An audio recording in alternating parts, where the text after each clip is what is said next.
for your patience. We appreciate it. Let's go ahead and get into this. May the words of my mouth and the meditation of mine heart be acceptable in Yahweh's sight. He is our strength and our redeemer. And it is in his name, which is his authority, that we pray, praise, proclaim, project, and protect this message. Amen. Amen. To everybody on, welcome. We appreciate you once again. Or this is Pastor Kofi, Pastor Sermons of Christ, where we are always changing lives one mind at a time by being the voice of the voiceless and speaking the unspoken.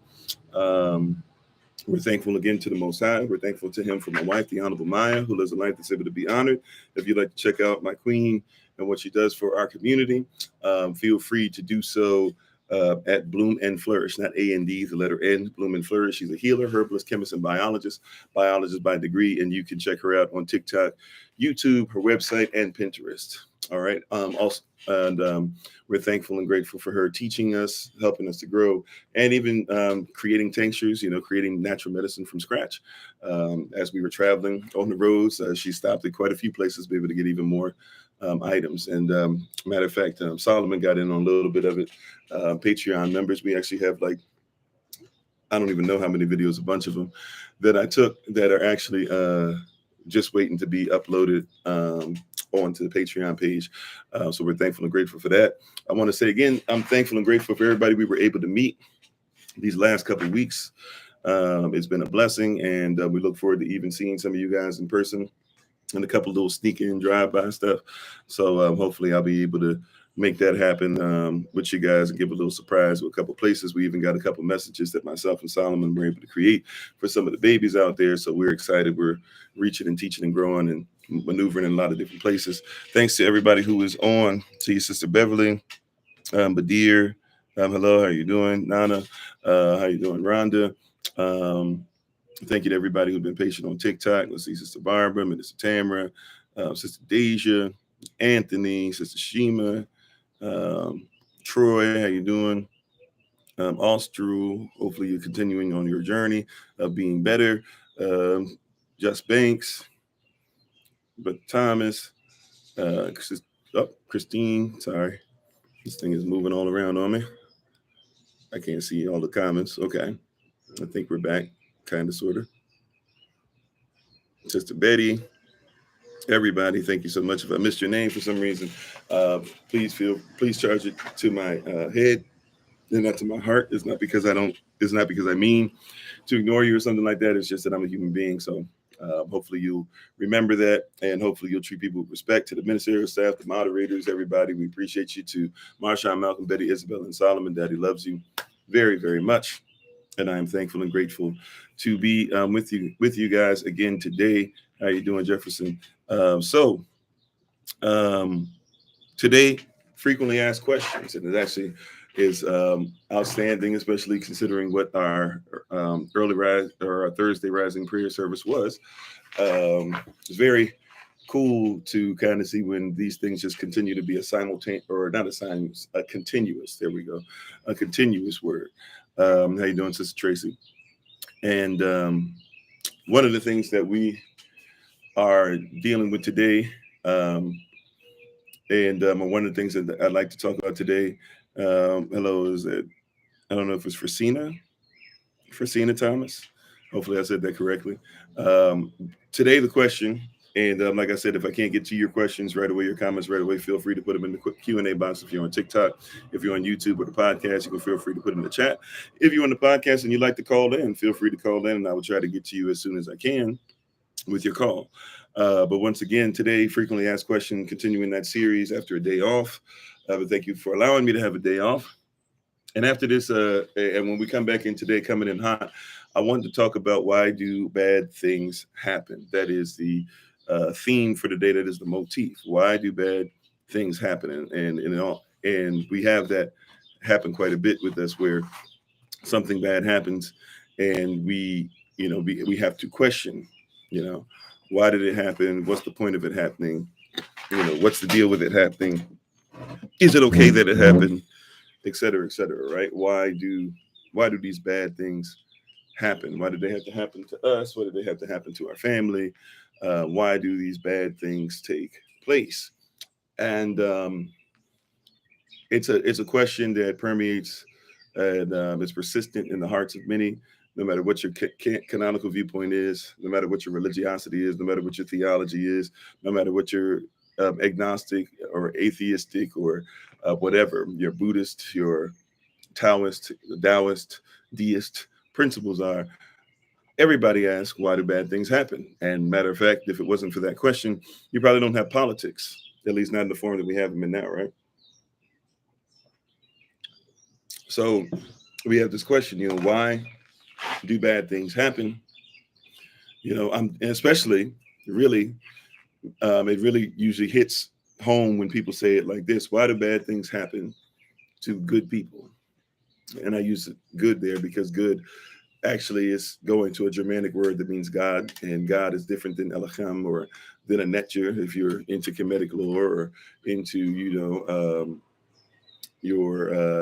many different spirits in many different places. But we say, why do bad things happen? Right? Why do they happen? Why do bad things happen?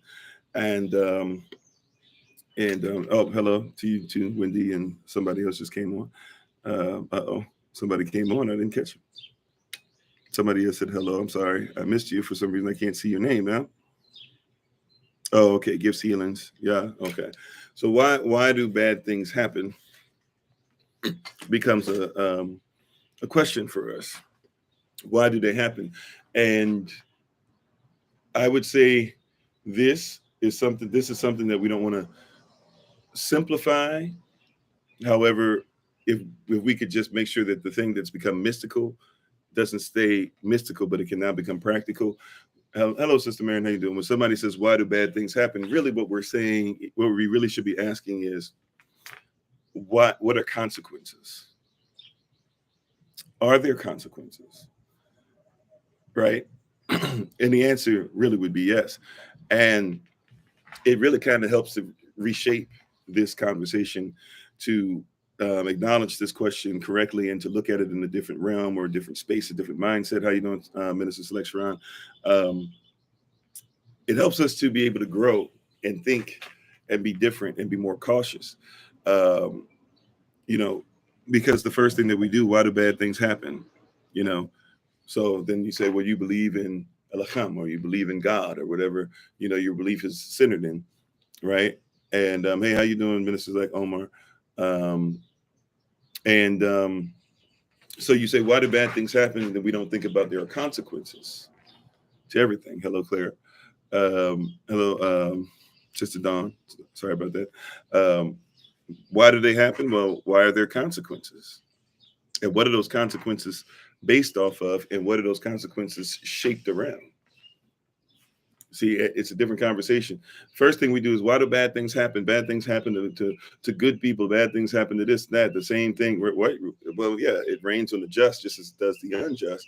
So there can be things that happen to everyone across the board, right? But our thought process is that if we do exactly what our canonical viewpoint says, if I'm a great follower of the word, if I'm a great Muslim, if I'm a great Christian, if I'm a great Taoist, if I'm a great Buddhist, if I'm a great yoga, because yoga is a religion, so you could I become like a yogi or something. If I become a guru, if I treat everybody with respect, then I'm guaranteed that if I just put stuff out, this is a new motivational type mindset, right? Like the book The Secret, if those of you who are aware of that, there's this whole mindset that says all I have to do is put out positive energy, and it means that I will never have any negative thing happen to me. And the reality is that, first of all, there's nobody who exists. There's nobody who has ever existed except for Yeshua, right? There's not one person who has ever existed who can say that they have never put out negative energy, right? That might be surprising to some, but there's not one person. I know there are people that say, "Oh, you'll see it you'll see somebody on social media today. You'll hear somebody. You'll maybe even be somebody who will say, "Man, I only put out positive vibes." But you are a human being, and therefore you will make mistakes, and therefore every once in a while, whether it's knowingly or unknowingly, you will put out something that is not always positive. How you doing, Centel Lafaris? Shalom. Right. So we have to first take some accountability even for our humanity. And, a lot of people don't like to take accountability for their humanity. But we must first say, okay, what's up with the accountability concerning my humanity? Am I a human being? Will I make mistakes? Right?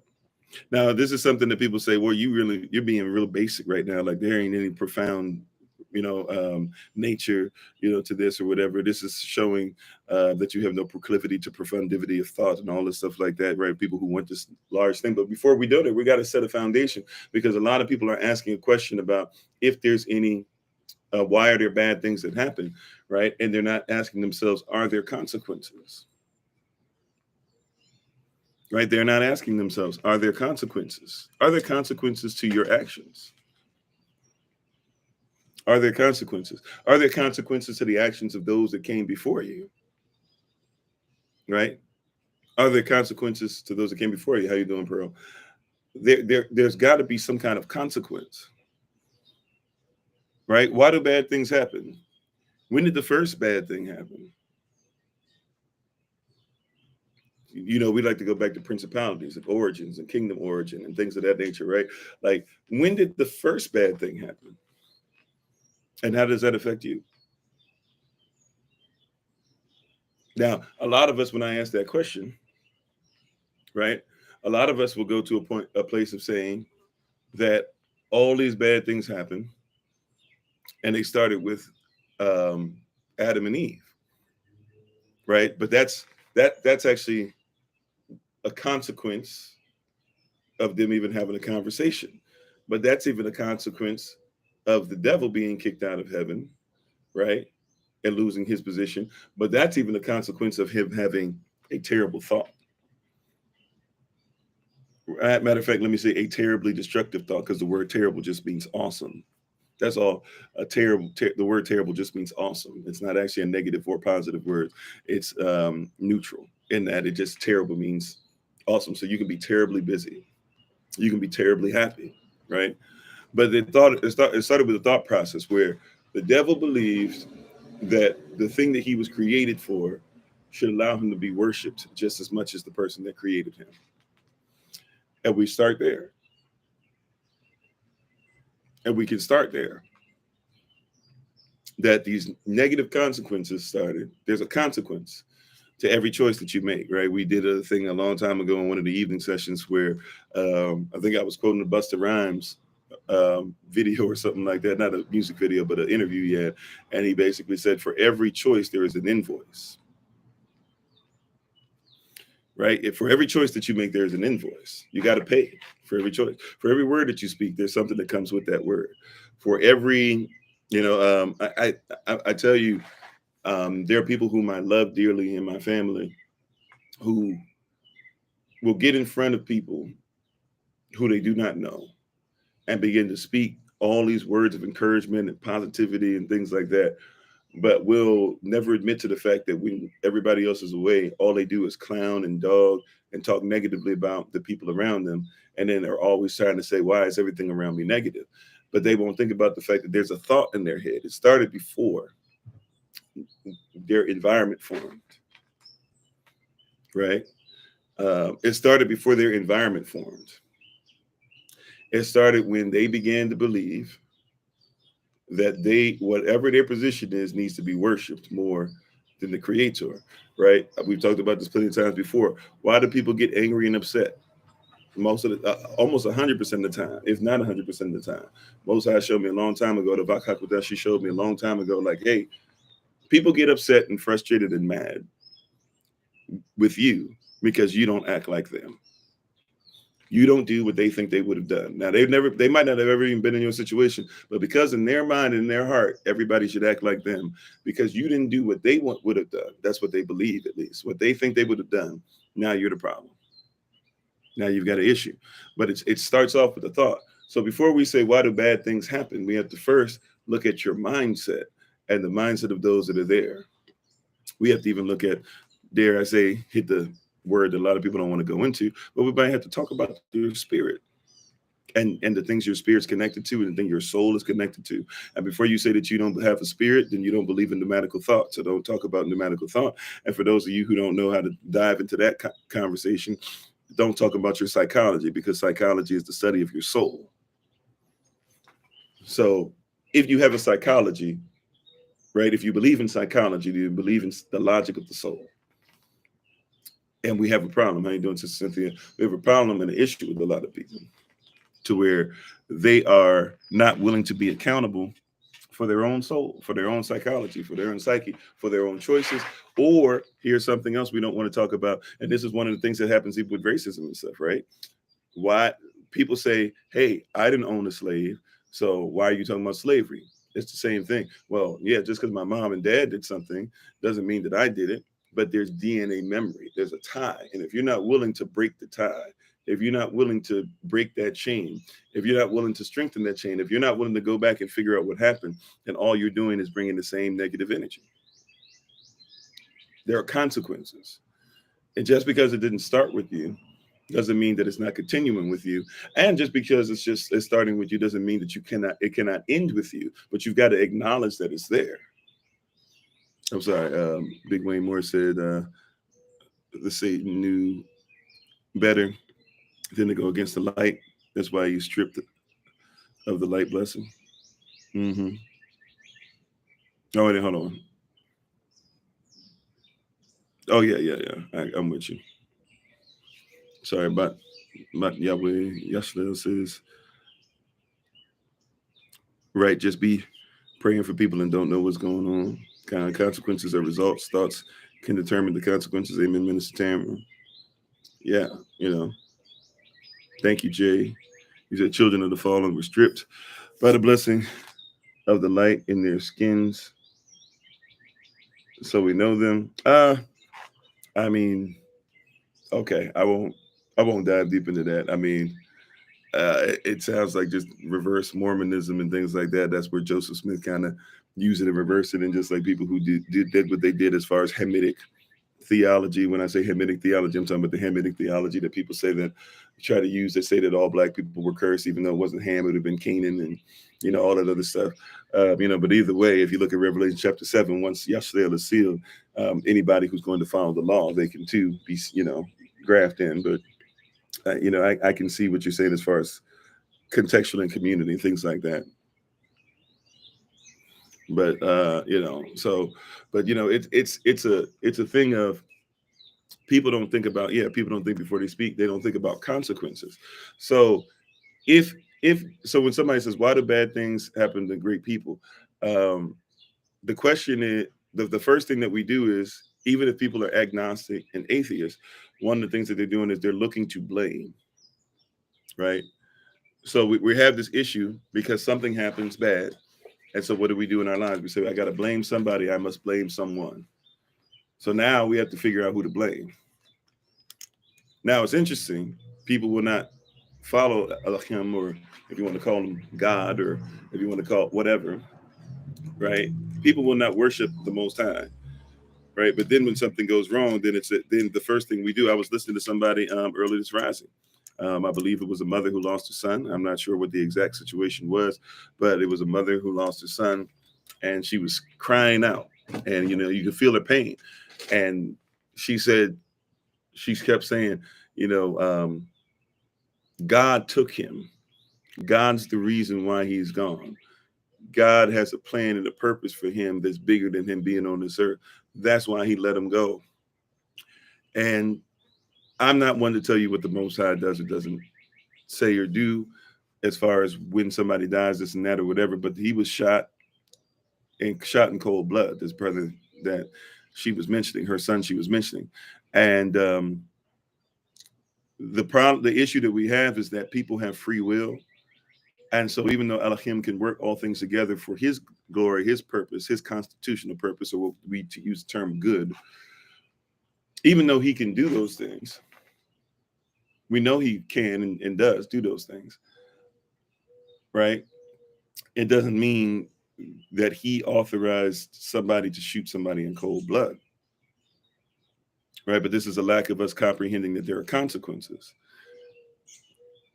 See, everybody has free will. All right, do we get that? I think we all would agree with that. I think that's pretty self-explanatory, right? You said either it's true or it's not. Today, dehuman beings are born was like, okay, I mean, yeah, all right. But, well, look, so everybody has free will, right? Everybody has free will, right? And if everybody has free will, a lot of people get to do whatever they want. Matter of fact, anybody can do whatever they want.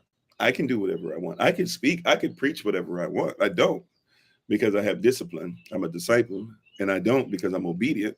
And I don't because therefore obedience is better than sacrifice. So I make multiple sacrifices to be obedient. But I do have the ability. I have the right. How you doing, May? Excuse me, Mayhew. I have the right to do whatever I want. I have the right to say whatever I want. It doesn't mean it doesn't come with consequences, though.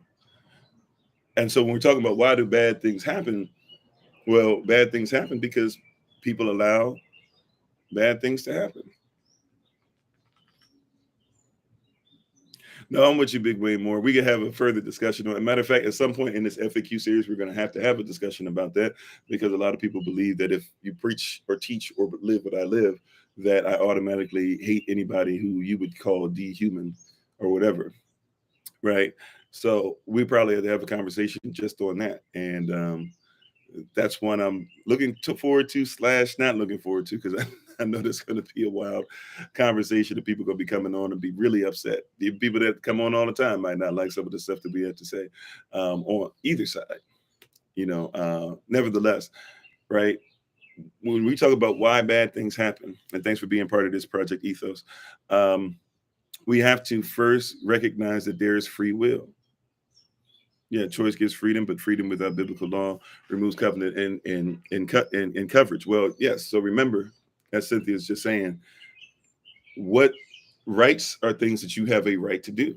You have the right to do whatever, but then there are consequences, right? When you disobey law, law protects rights, and the second that your rights mess over somebody else's rights, there are laws that are there to protect us from people who have that mindset. That's why people who choose to live in the public, there are laws to protect them from those of us that live in the private. And those who live in the public, there are laws to protect them from one another, right? And private, you being somebody who's private, trying to take things that are right. We talked about the treasure hidden in the field. If you try to take the treasure of being private and pull it out of the field of privacy and put it in the public, there are laws to protect the public from you because you don't comprehend where your rights or where the treasure, where the kingdom, etc., where that's supposed to be. So when we talk about even law, right? Kingdom law, marital law, natural law, laws of attraction law, first mention, universal law, common law, right, etc. We have to comprehend once again that there are choices. You have free will, right? Do I believe we're still under Mosaic law? I believe we're under every law. If the Most High said it, we're under every law. There's more than 613 laws, and there were laws before Moses, and there are laws after Moses, and there'll be laws after us, right? But I believe in law, period, right? But once again, it's a separation of mindset, right? That we have this mindset that says that there is you know, law. We don't comprehend what law is. We don't even comprehend the Bible. The Bible is law and case study. It's like if you were to Google something, we talk about going on Google Scholar. If you want to look up anything concerning law, go to Google Scholar. Don't just go to Google, or don't just listen to somebody, or don't just read a little piece of a dictionary, right? Like go to Google Scholar and do some research on something. When you want to see what a law actually says or what it means or how it's been determined and what it actually does and how it actually mirrors those things that have come before us. You know, law protects rights. And so we have an issue where a lot of people want to do whatever they want, but they don't want to do anything that deal with anything that protects rights. Right. And that's another thing. Just because you have the ability to do something, thank you for saying it that way, Sister Cynthia. Just because you have the ability to do something, it doesn't mean that that you are authorized to do something. Paul says that there are some things that are expedient, but that doesn't necessarily mean they're lawful. There's some things that I know I could do and maybe make something faster, but it doesn't mean it's lawful. Right. Like you can have a microwavable meal. You can put something in the microwave and have it be made in in 45 seconds. And it could be something that you can eat and it'll fill you up, or everything, at least, in a small amount of time, but it actually starves your body, because lawfully your body's not going to get things. So even if you're overweight, you can actually be still dying of dehydration, dying of hunger, dying of malnutrition, even though you could be 300 pounds and 5'2", right? But you're eating every day, but it's not lawful. It doesn't protect your right as a human being. Thank you for the love, Ransom. Right. So we have to get in the position where we comprehend that a lot of people are just doing things and not thinking about consequence. There are positive consequences. There are negative consequences. Either way, there are consequences. And if we are not going to speak and value consequence, what did I say? And value consequence. Right? Put its proper value on consequence. If I do something, what is going to happen? I'm trying. My son right now transitioned to 7 years old, which means he's going to be my apprentice in our culture. Ages 7 to 9, your son is daddy's apprentice, right? And so I'm trying to relate to him and start getting him to think certain things. And so when he does something, I ask a question now. Whenever he does something, he messes around. We go into hotels and he's not supposed to jump on the bed, but of course he can't help himself. So he's trying to jump bed to bed to bed and do stuff, fall down, hurt himself, bust something open, whatever. And the question I ask first is always why. First thing out of my mouth, why? He knows what that means. That means why did you do that? And also we have a mindset in our family and in our culture that says, think things through before you do them. So why didn't you think before you acted? Why did you think that was going to turn out to be positive? Right? You break something, you're not supposed to even touch it. Why did you touch something that you're not supposed to do? You know what I'm saying, Sister Cynthia? They be busting stuff open, bust the head open, bust the lip open, bust the nose, especially with our little boys, right? Praise y'all. And we got grown men, and we do the same thing, bust stuff open. Don't think about our act, what might happen, But these are things that are there. How you doing, fireman? We don't think about consequence, positive, negative consequence. And I'm sorry, Sister, ran that into your comment about generational. Thank you. Right? Like, we don't think about the consequence. What's the consequence of that action? What's going to happen to you with that action? What is the consequence of your thinking that way? And once again, it starts with a thought. It begins with a thought. How you doing, Sister Kimberly? It all begins with a thought. It does. It all begins with what? With a thought. It all begins with what? With a thought. And a lot of people don't think things through. We don't think what is going to be, right, the consequence for my action. Now, it's interesting. You watch a movie or read a book, or you go into a concept like the butterfly effect. If a butterfly flaps its wings, how does in Australia, how does that affect you in California? We like those things, but we don't think about how every single thing that we do today will affect somebody.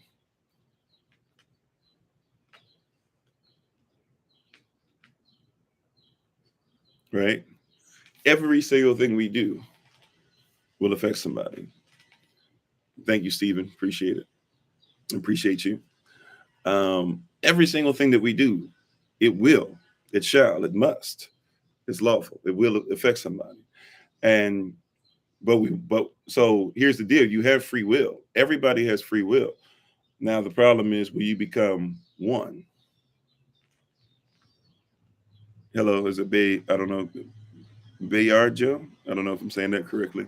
Bayarjo or Bayarjo? I'm not sure. Or Bayarjo. But we have this issue. And thanks, babe, for being on. My wife is on, the Honorable Maya. Once again, check her out at Bloom and Flourish on TikTok, YouTube, her website, and Pinterest. Not A&D, the letter N. Bloom and Flourish. But yeah, we all have free will, but the question is, will you become one? Right? We have free will. The question is not, do you have free will? The question is, will you of your own will become or become a people who will be of one accord. So, people believe like I'm supposed to come on and save the world. For example, you can't save the world, but you can help people in the world if they decide of their own free will. You can give them an environment that rewards them for becoming one. See, there's a difference. And so when it comes to why do people do bad things, people do bad things because of, so we can say multiple factors, but hopefully you've gotten it. Now that we go into these factors, now that we've set the foundation, we can start going into some of these things, right? So why do people do bad things? Well, number one, what if somebody's only seen bad things, but they think bad things are good? Using that term good loosely, right? But what if somebody sees bad things and they think that bad things are good? What if somebody has seen their father, the environment, right? They've seen their father beat their mother. And so if they're a daughter, they grow up and even though they don't want that, if they have a man that hits them, they say, well, that's what I saw.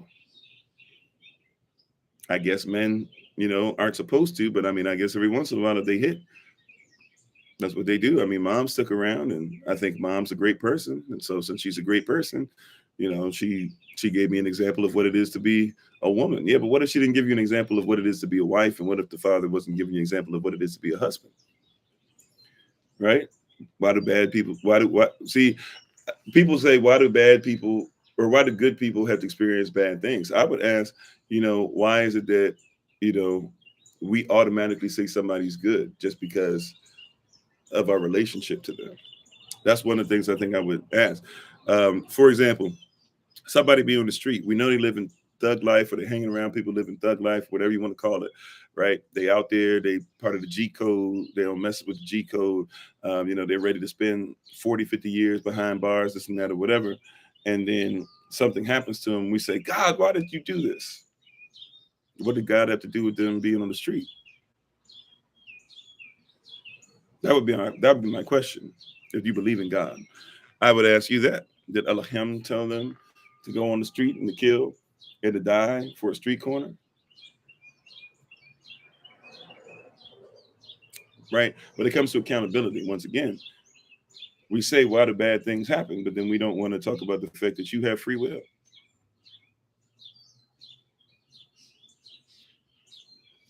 Right? We have free will.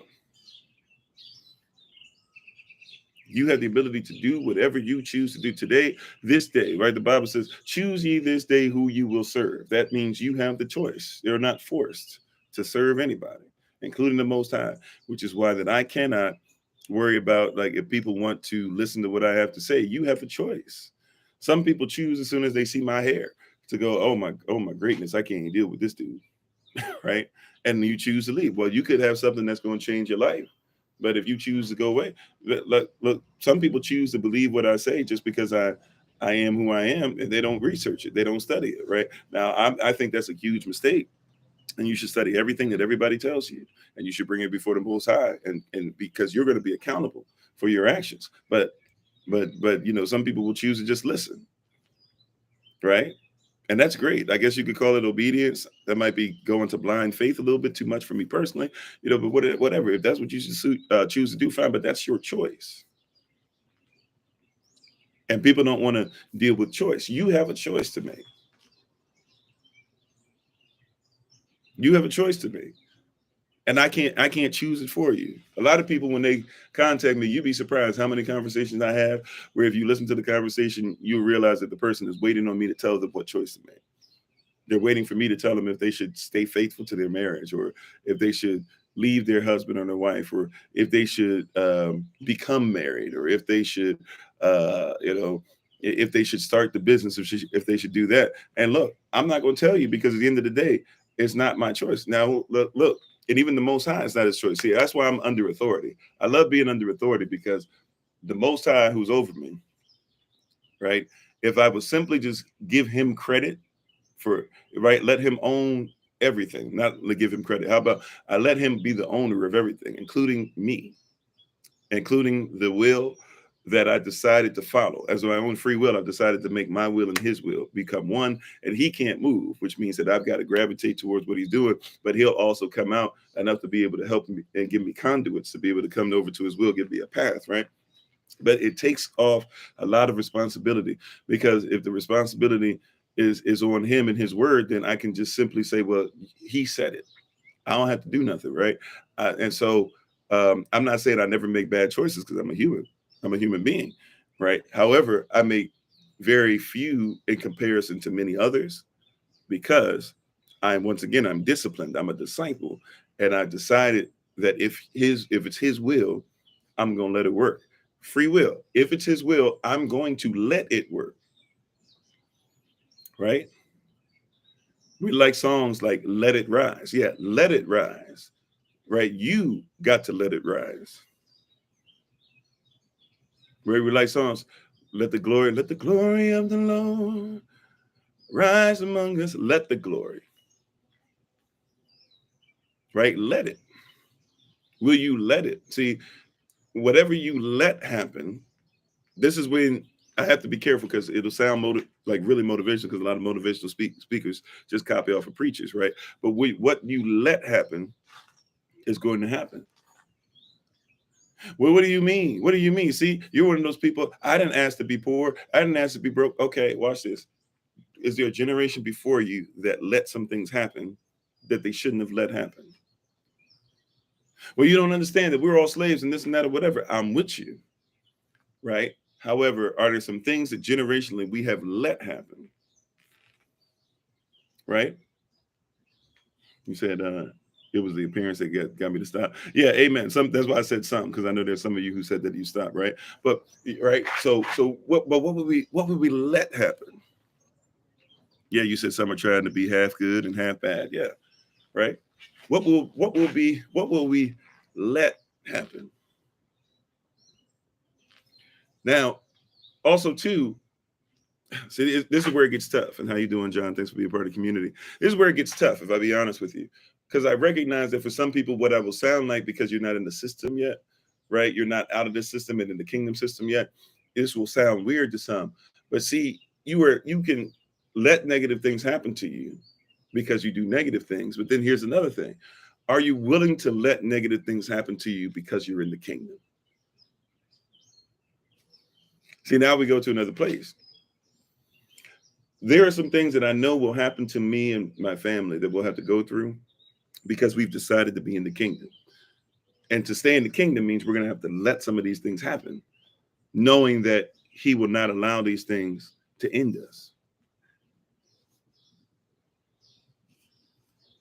Right? I need you to recognize, like, we have decided, what's that old saying? Come hell or high water. There's certain things that we're just, right. I was telling some family the other day, like, I'm done arguing. Like, I'm done. When I say arguing, I'm done like yelling and stuff like that. I'm done.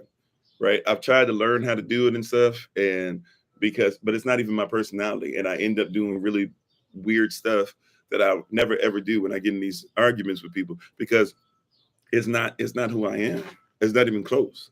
Right. I'm the type of person, look, if you ask me what I mean on something, I'm going to tell you what I mean. And that's it. Right.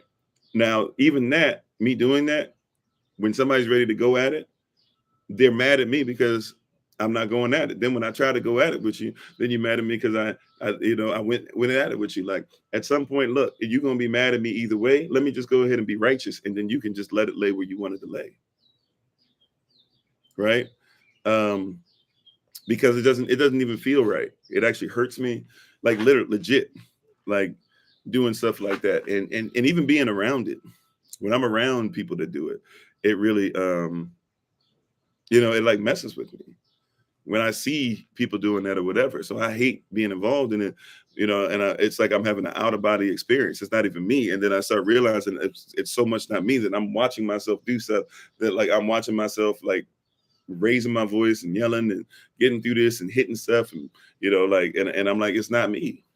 I used to do some of that, but I escaped from it. But yet I find myself allowing myself self accountability to do those things. And so I've decided if I'm gonna deal with the hell or high water, regardless of whether I'm doing exactly what you want me to do or somebody else does, I'm just gonna go ahead and just do what I'm supposed to do and be who I'm supposed to be.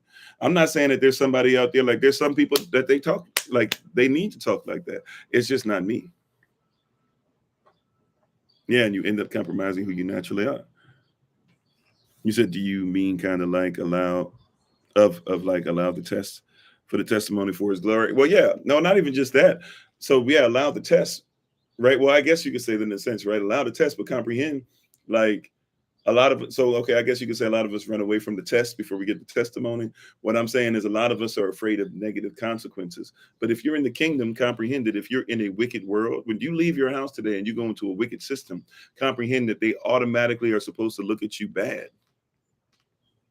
And I know somebody would say, up, see, there you are, blah, blah, you trying to be negative. No, I'm telling you, right? There are certain places that I'm going to go, right? I've been traveling a lot all over the place. There's certain places when I walk in there, just because I will be who I am, right? That I'm going to be hated. That there's somebody looking down on me or looking down on my family, or I'm going to tell my son about some weird experience that we had just because we look like we look. And that's fine. Like it's something that we have to learn. I'm having to teach my son, like this is part of what happened, right? So allow those negative things to happen, right? We were actually on one of the things on Patreon. You'll see Solomon and I. It's not on there yet, but Solomon and I are basically like he's showing you some stuff that his mom has taught him or whatever. And as far as I think it's plantain, but how to basically find food even in cities. And as we're going through whatever, we actually it was out of a negative experience. Couldn't get a bathroom, nobody would let him in or whatever, so we had, we're men, so it's not that difficult for us. Found somewhere whatever he could use the restroom, or not a restroom, but use the bathroom, or go do number one, right? And thank you for the love. I think that was T's 2 cents. But out of that, we were able to have a positive experience where he was able to teach, right? He was able to teach something.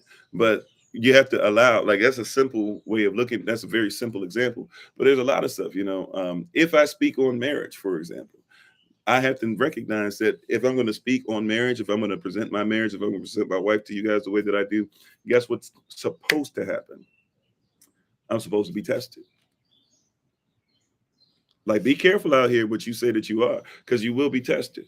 In the world, you get to say, well, you're whatever you want and think that you're not going to get tested, but people get upset. In the world, eventually you'll still get tested. The principle still remains the same. For them Derek Jacksons out there, you got tested. People were testing you already. There were a lot of men. Ladies, there were a lot of men. If y'all remember, I don't know if y'all remember, y'all paying attention to them now. There were a lot of men out there telling you Derek Jackson ain't saying nothing of value. He's going back on his words, this and that, or whatever. Guess what? You're going to get tested. He got tested and he was found wanting. You said it's hard to have, Sister Deja said it's hard to have faith and just stay in it, not knowing what the future brings, but I'm still here. Amen. And that's what I'm saying. It's not easy. And right, but we want to make sure that even though it's not easy, we still hang in there, right? And that we're willing to go through. But that's one of the things that happens. Once again, people's first thought process really is to just outright question everything. Oh my goodness, I had a family member that passed away. I question everything. Well, why? Why did, like, okay, here's some of the questions now that come out of this big question, right? For this FAQ series. Let's get to some of these other questions. Here's some of the questions. Why did somebody have to die? If you eat of this tree, you shall surely die. Now we get into stuff where the question's not even about your free will anymore. The question's about, like, do you actually believe what you say? you know? Why do I have to die? If you eat of this tree, you should surely die. But I didn't do anything. Why do I have to deal with it? Generational curses. Well, why do I have to be cursed? Why do I have to live like this forever? You don't. Deuteronomy 28, 1-14. Why do I have to experience anything? If Yah really loved me, he'd make sure that I wouldn't have to deal with any stress or anything like that. Well, that's not necessarily his fault, because your father's didn't do what you were supposed to do, he was supposed to do, and your mama didn't do what they were supposed to do, Adam and Eve, right? Adam, Chavach, or Chavavach. However, however, however, it doesn't mean either that you can't get a glorified body and that you will remember pain and sickness no more. Because you're in eternity. You're focused on this little blip on the radar called time, and you're about to go into eternity. See, you got to start asking yourself, why am I frustrated on that? Why am I so disciplined in the realm that tells me, you're like, look, I'm not mad at it, right? But there are people that go out there, especially motivational stuff. There are people out there that go seeking pain. That's a new thing now. Yeah, I can't remember the black guy. There's a black guy, bald guy. He has a lot of great stuff to say, but his whole focus is like, I can't wait for the pain. I can't wait to go through. I do stuff that hurts me on purpose because it makes me stronger. I can't wait to go through the pain. I can't wait to go through the pain. Okay, well, what about the joy? For him, you don't get the joy unless you go through the pain. Right? And so if you believe that, then why not believe, okay, well, that these things that, like read your Bible, it'll bless you. We say that all the time, right? The suffering of this present time is not worthy to be compared to the glory which shall yet be revealed. But we're only locked in on the suffering. Yeah, temptation is very real. How you doing, Cash? Thanks for being on. Cynthia said we need each other to help each other remain accountable to show ourselves approved. Yeah. Since Deja said I messed around and asked y'all to teach me patience. Tested is an understatement. Right. It's David Groggins. Okay, thanks. I didn't remember the name. I'll be honest, I haven't listened to him a lot. I've listened to him enough. I think I get a lot of what he's saying, but I will admit I haven't listened to everything he said. How you doing, Sister Shante? Right. So, I'm sorry, right. We got to go through to get through. He said, yes, we asked to be shown the way, then question the way that y'all shown us. Yeah. One of the most interesting thing that happens to me, you'll have a mama that son is wilding out, and she'll be praying to the Most High. Most time, my son's out of control. I don't know what's going to happen. He won't listen to me. His dad's not in his life. He's not doing what he needs to do. Please, you know what? It's like, slow him down. Do whatever you need to, y'all. He's your child. You take care of him. Then y'all let him go to prison. And you get upset. Yeah, why did you do this? Blah, blah. He might need to rest for a second. And if he don't stop him now, you might be mad that he's serving 2 years. But if he ain't make him serve 2, it might have been 25 to life. And 25 years is a life sentence. But you know what I'm saying? Might have been 25 to the rest of his life. Right? We asked for it. We asked for it. We asked for it. And then all of a sudden it comes. But there's consequences. That's why when we're talking about all this stuff as far as prayer, people should be aware of the consequences of what you pray for. If you ask for more money, then you ask for more problems. There's a reason why they had that in the song.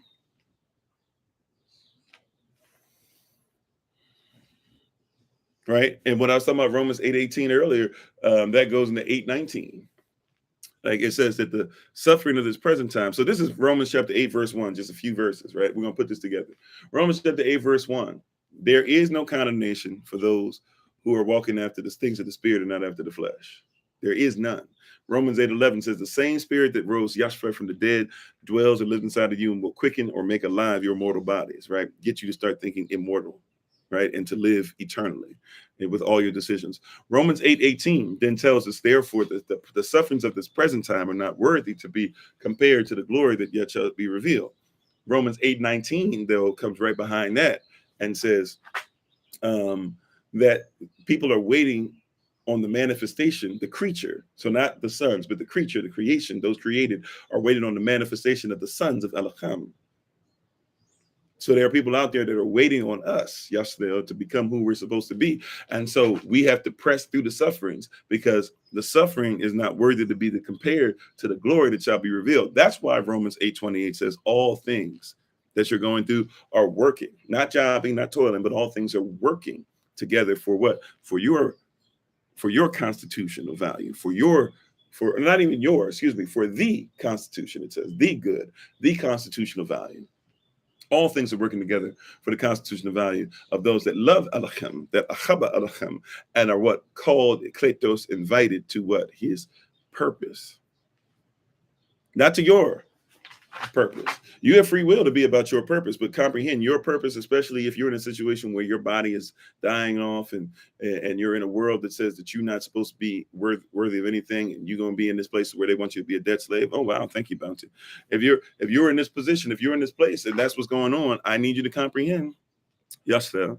I need you to be ready, Yastel, for the fact that if you're going to join up in that system, then comprehend that you're going to be part of a system that wants to focus on making you suffer. You're voting and all that. Who you going to vote for? Guess what is coming through? Your suffering.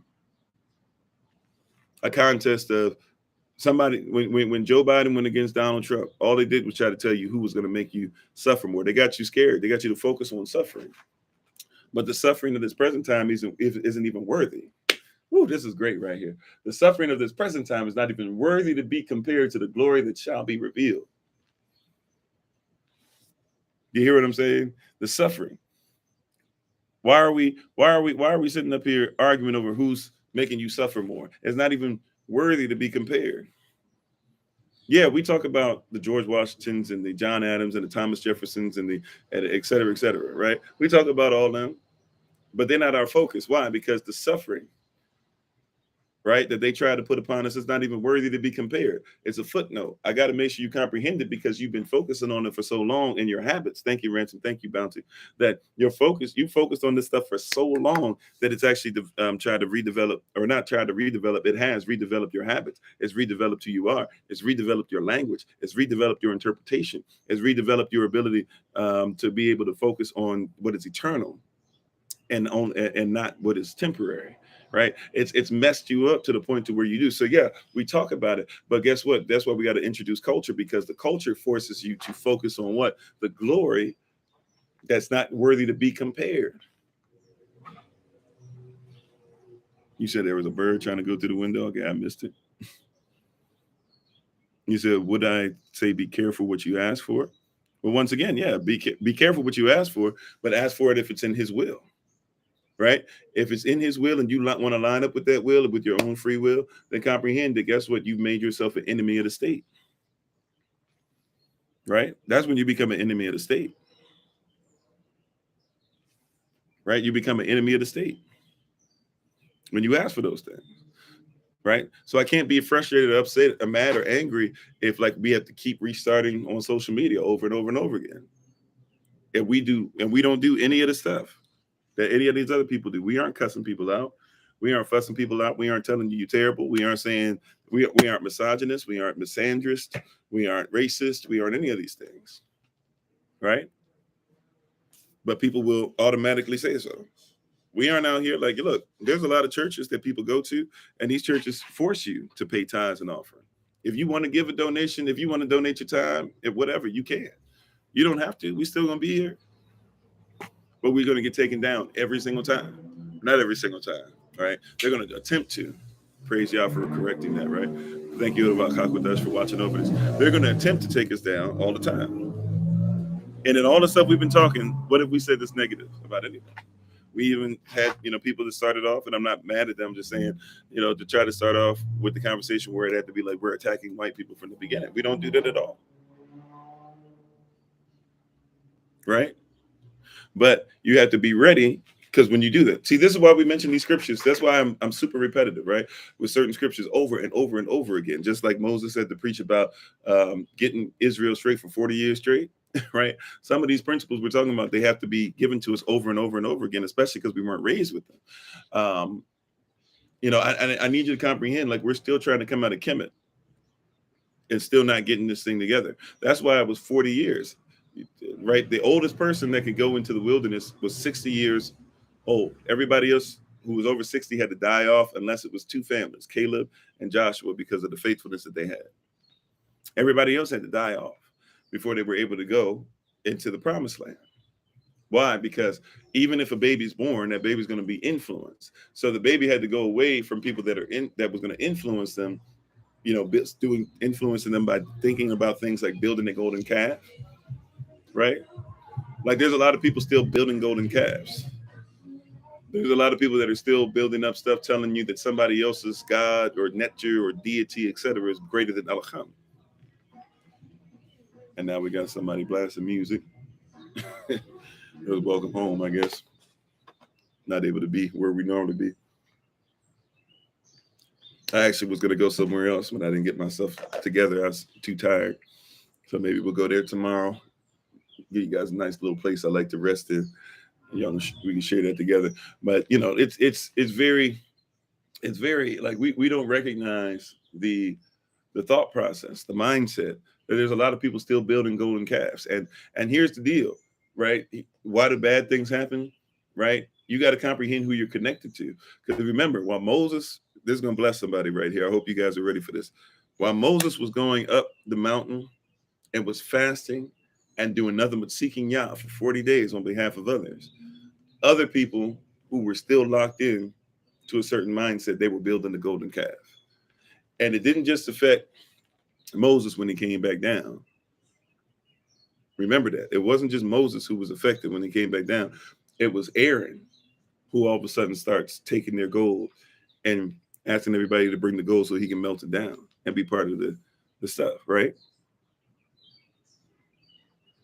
Right? Like I'm here to tell you that while you're going up, see, even if we want to get into black people versus white people and get into the social construct thing, before we do that, guess what? Not all skin folk is kinfolk, and all the people that came out of there, they looked like you. They were you. We were already mixed before they put us in slavery. So they basically, our family enslaved us, and when we went up there, it was our family. Not all skin folk is kinfolk, right?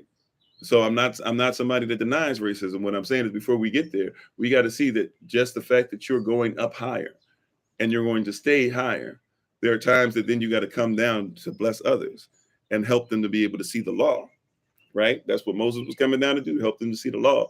And you're going to be dealing with your own people, that because that they are not in a position yet to go as high as you are, they'll start messing around and messing up. Remember, the Most High tried to come to the people direct. Y'all remember that? And that's in scripture. He tried to come before the people direct and have a conversation with them and talk to them directly. He said, I want to come to y'all and have a direct conversation. And when they heard his voice, when they heard what it really was to have relationship, right? Hear what I'm saying? When it came down, when he showed up and he said, this is what I sound like. Now it was his angel speaking, but nevertheless, right? When they heard the voice from heaven, when they really heard the voice, these are the same people that were okay having parties and building golden calves and having that mentality. When it came time to go, I want you to really hear my voice as a people. They said, oh, no, we straight Moses. You talk to him from now on.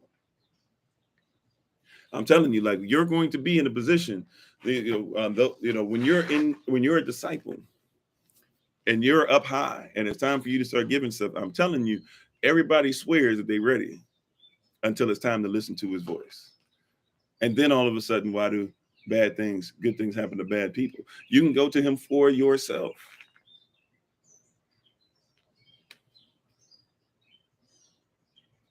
You can go to him for yourself.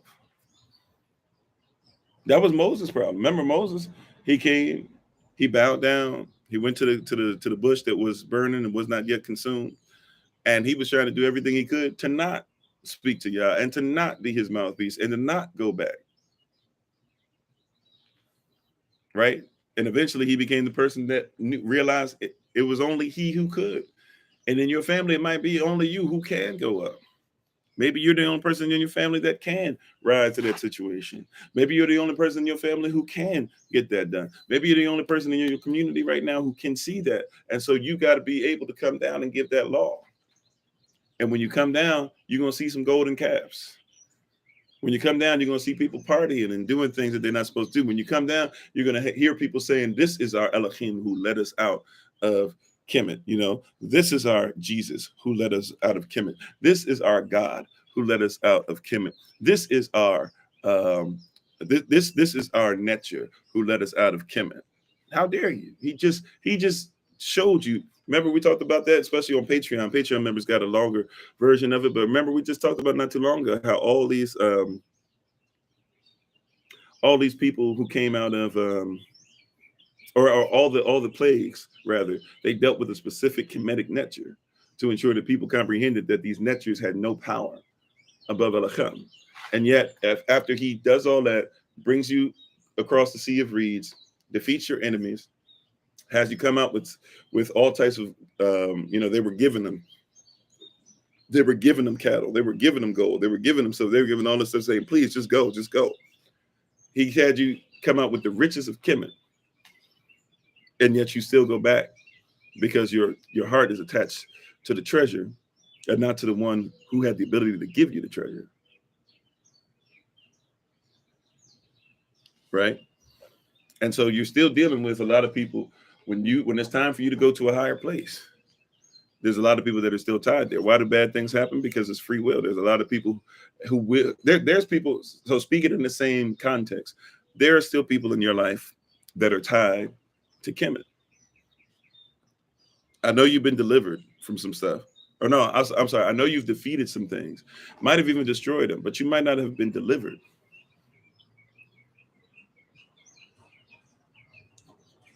Right? You might not have been delivered yet.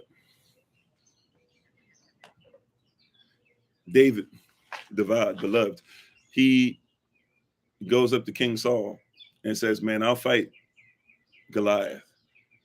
His own brothers think he's crazy. The men are laughing at him. Saul laughs at him at first, but Saul sees something in his eyes, says, okay, do what you do.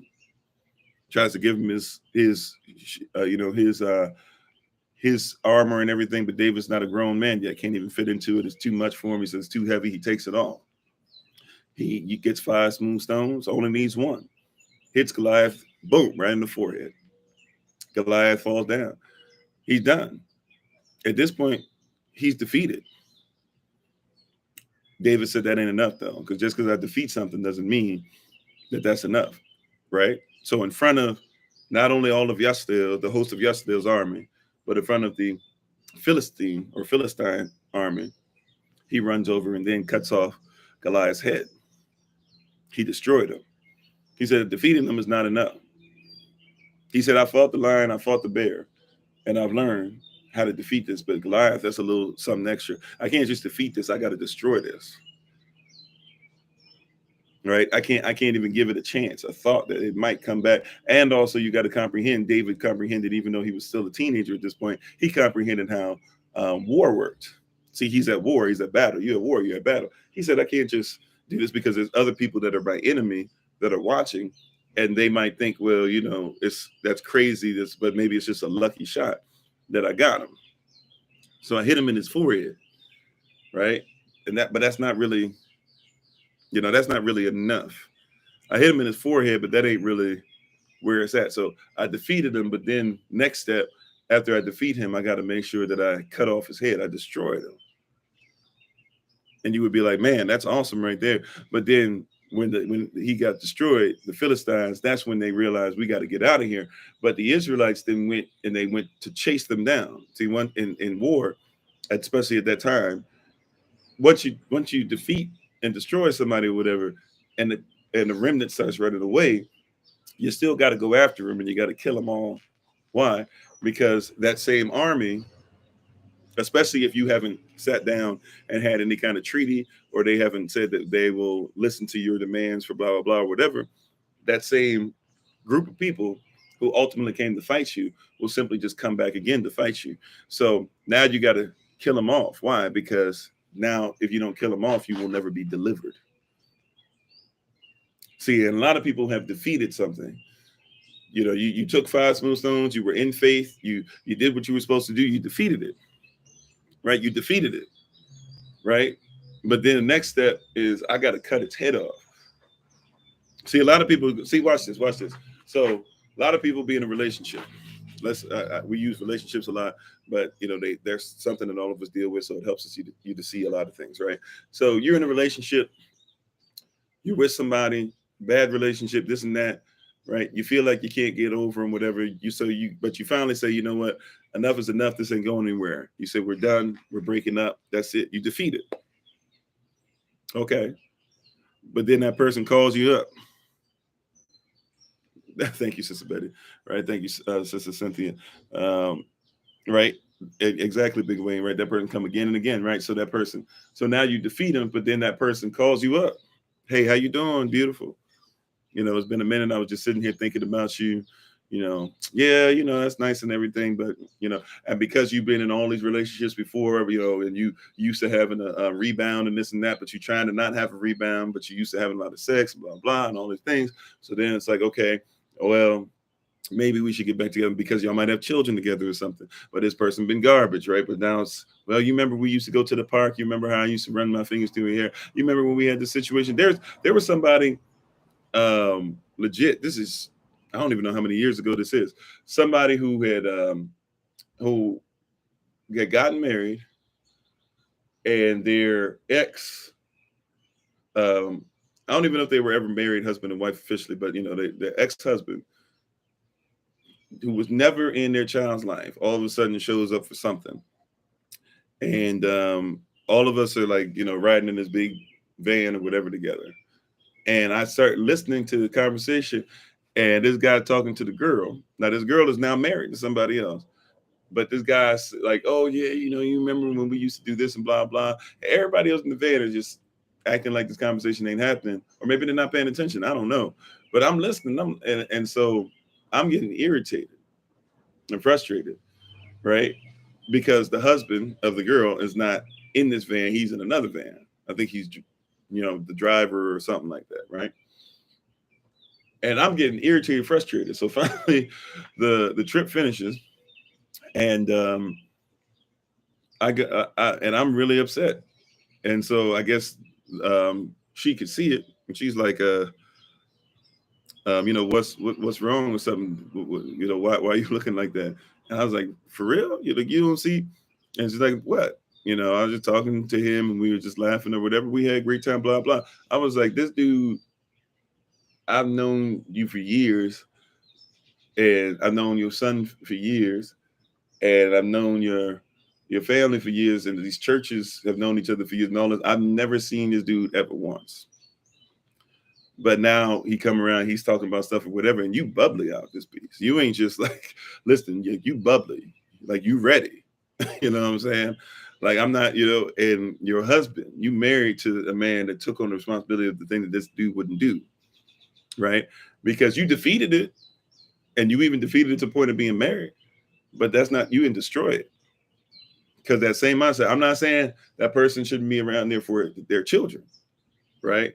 But this person straight up at any time has shown, just in this little bit of time, that if he really wanted to, like, you would still go back. You haven't put things together in your life to be able to destroy that. Yeah, wounded to return, vengeance can be something else too. Yeah, right. You know what I'm saying? But it's like, it's real. Like, you at any point, that spirit, that soul tie is there. You haven't purified yourself. You got another relationship before you had destroyed.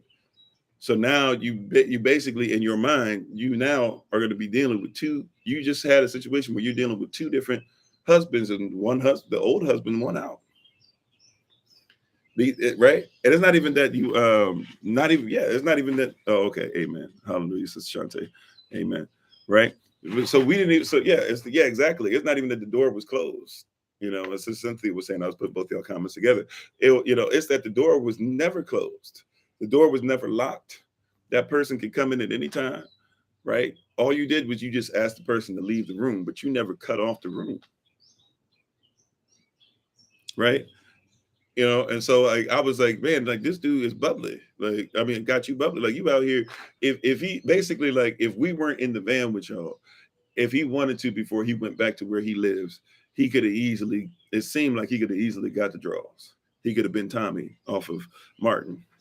You know what I'm saying? And it's because he didn't, you defeated it, but that's not destroyed. And then if you really want, see, now once again, if you want deliverance, then you got to run after it. See, because what happens is we destroy it. Sometimes you even cut off the head. Sometimes you say, okay, I'm gonna make sure this and that. But now here's the issue with that. Let's go a little further. Because what if you have that attitude, right? Right? What if you're defeated, right? You defeated whatever, but that person can still come in, right? But you destroy him and you say, okay, you're not coming in. But what if you don't chase after the rest of the enemy and make sure it's killed too, to where you're delivered. What if you don't make sure you don't put things in place to where now there's nothing that can be there, right? Like, look, somebody that's had to get over, smoking like 4 packs a day at one point in my life. Not proud of it. Was in the military. You be on the ship sometimes, or you just be in a duty station. You ain't got nothing else to do. If you let, a lot of people that live in the barracks, you start smoking because everybody goes down to the smoke deck. That's all that y'all see, right? And so, like, I had to get out of that. To get out of that, I had to find things to do that would not allow me to have the time to be smoking 4 packs a day. You know how much time you have to have on your hands? Real talk. Like, you know how much time you have to have on your hand in order to smoke 4 packs a day? Like, that's a lot. Even if you smoke fast. You know what I'm saying? Like, you know how much time you have to have. You're talking about 80 cigarettes. Right? You don't even realize that you're doing it. And you don't even realize, but you're just sitting out there one after another after another. I'm sitting up there practicing my bass guitar, right? Practicing my bass guitar, trying to get licks down and stuff or whatever. And I'm just out there for hours. The same hours that I could be practicing my bass guitar, maybe like listening to music, like upstairs or something. But hey, I can listen to my music down there, right? So I'm trying. I can defeat it every once in a while. I can say, okay, I got a few days. I can figure out how to make it through a few days without having a mental breakdown because I'm still emotionally attached to these cigarettes and stuff. I can even destroy it. I can go a few weeks and this and that or whatever. But all it takes is what? Somebody around me that smokes again. All it takes is what? Like have sex. Guess what? You have sex. You have a cigarette. All it takes is what? I'm gonna have a little bit of alcohol, which I don't have any problem with anybody drinking, as long as you don't get drunk, right? But all it takes is up. I'm getting ready to drink. Well, back in the day, if I had the MD 2020 or that Steel Reserve, when I had no money, but you gotta get faded, right? So I ain't got nothing but that MD 2020 or that Steel Reserve to make me feel nice or whatever. Every time I had it, you go to the store, guess what they got? You got cigarettes. So you always smoking, or even if you from certain places, certain cities, or whatever, you not only get a Lucy or a single out there, on the street, but you can get a single at every bus stop you can go to. You can get a single at the shelter. You can get a single at the corner store. You can get a single wherever you go, wherever you want one, right? So I had to make a decision and be like, okay, either I'm going to destroy this. Right. It's like to defeat it is one thing. To destroy it is one thing. Now I got to be delivered. I've got to make sure I chase after anything that could possibly come back and attack. Right. Why do bad things happen? I've been doing righteousness for so long, this and that or whatever. But if we look at your life, I promise you, this is when self-accountability comes in. This is when self-accountability comes in. You said 6.5 hours a day smoking. Might be. I could, when you become a chain smoker, you can smoke them real quick. You find different techniques, right? I don't think I could even come close to that without killing myself in a day now, right? And I'm talking about I could smoke whatever, whether it was menthol, whether it wasn't, right? I even tried to start chewing because people would be like, man, chewing. Like you start getting to all stuff and chewing messes people's mouths up. They be losing parts of their mouth, right? Oh, okay. That's what's up, bro. Keep on pushing. Your 4th day without, that's what's up. You said you went hard. MD 2020 bananas, strawberries used to be it. Now you can't drink it without drink a shot without. Yeah, what did I used to? I don't think I like the strawberry. I think I used to drink the fake me out vodka one, the orange juice one. I think that was my go-to, but I couldn't always find that one. I forget what the other one. I think I drank whatever you could buy. Real talk. But I'm just saying, like, you got to find a way to chase after those things. Because whatever's going on, I promise you usually will find that you didn't chase after whatever that thing is that's got you, right? And what happens in that relationship? Hey, I defeated him. He's not around. I destroyed. But now, watch this. Because I didn't get delivered, I didn't make sure I put things in place to where that would never happen again. Guess what happens now, fellas? Because it happens to fellas too. And guess what happens now, ladies? You go ahead and somebody who's exactly like that person you defeated and exactly like that person who you destroyed, they end up in your life again. The same spirit with a different face on it. Right? How you doing, Sister Sharice? Thanks for being on. You said 40 signals a day, but then wonder why there's no money. That too. Think about how expensive that is. And I'm talking about I was living in poverty. It was able somehow to find, or well, actually, no, yeah, technically I was living in poverty, even in the military. I was technically living in poverty, but you'll find a way to get 4 packs. Or then you stop, then you got to go higher, right? Not just 4 packs a day, as far as you'll still smoke the 4 pack, but you got to go start buying. I even forget the name of them now. You know, when you get 20 in a box. I'm sorry, I forget what it's called, whatever. But you know, like then you got to start buying them on that level. Or 10, is it 10 in the box, 20 in the box, 10 in the box? But you start buying them like that. And you think you're saving money. A carton, thank you. Right? And you think you're saving money.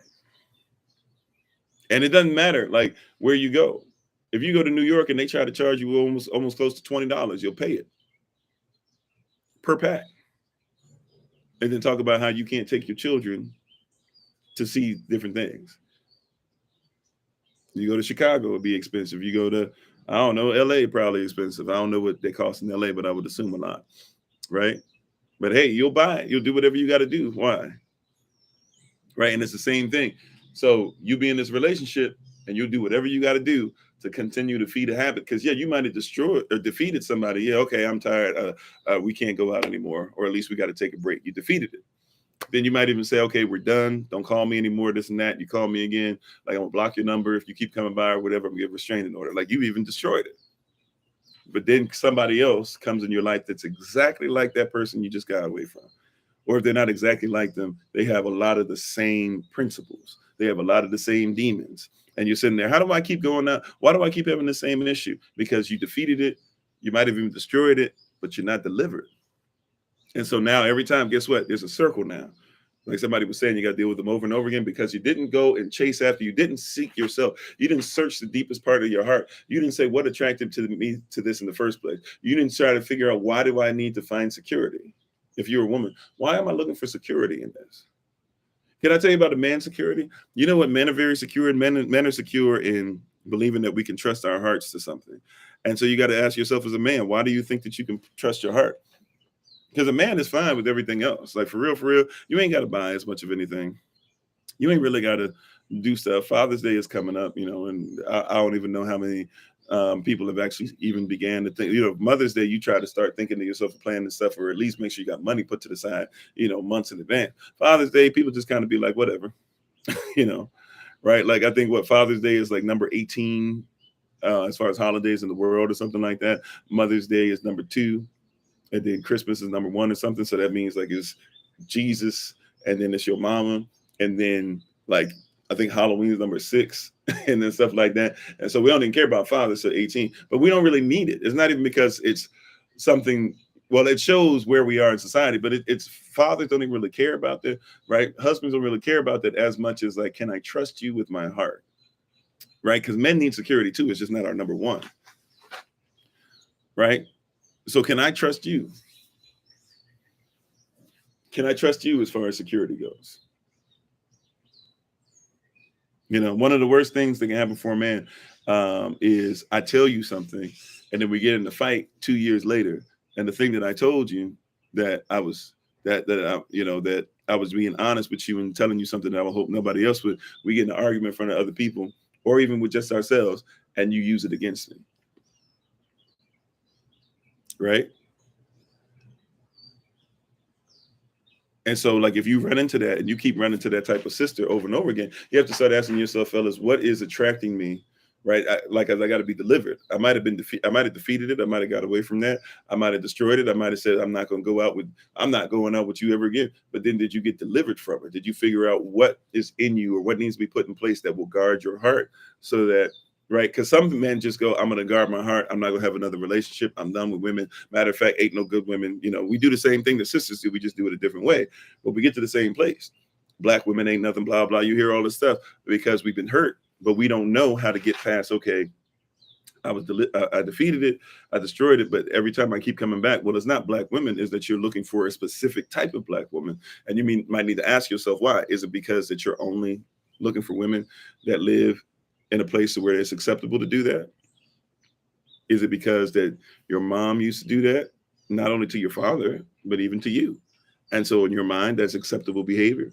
You got to figure out how do I deliver this, ladies. Same thing, Um, all men, all they do is all men are cheaters. There've been women on here that just all men are cheaters. All men are cheaters. I had one woman on that before I think we were still on Kofi underscore 42, and we had a matter of fact right out here, and was talking to her after I did an interview with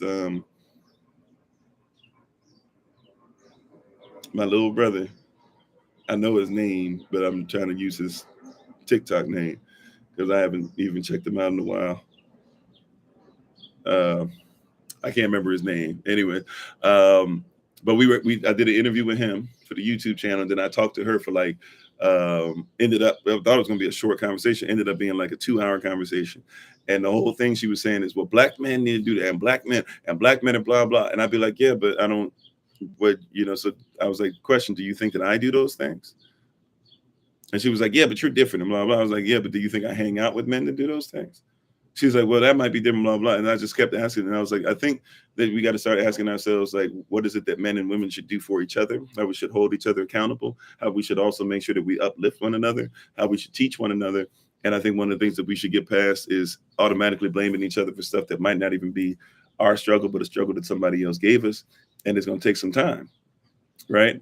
But it was like, well, no, all men. And then so eventually I was just like, where do you find your men?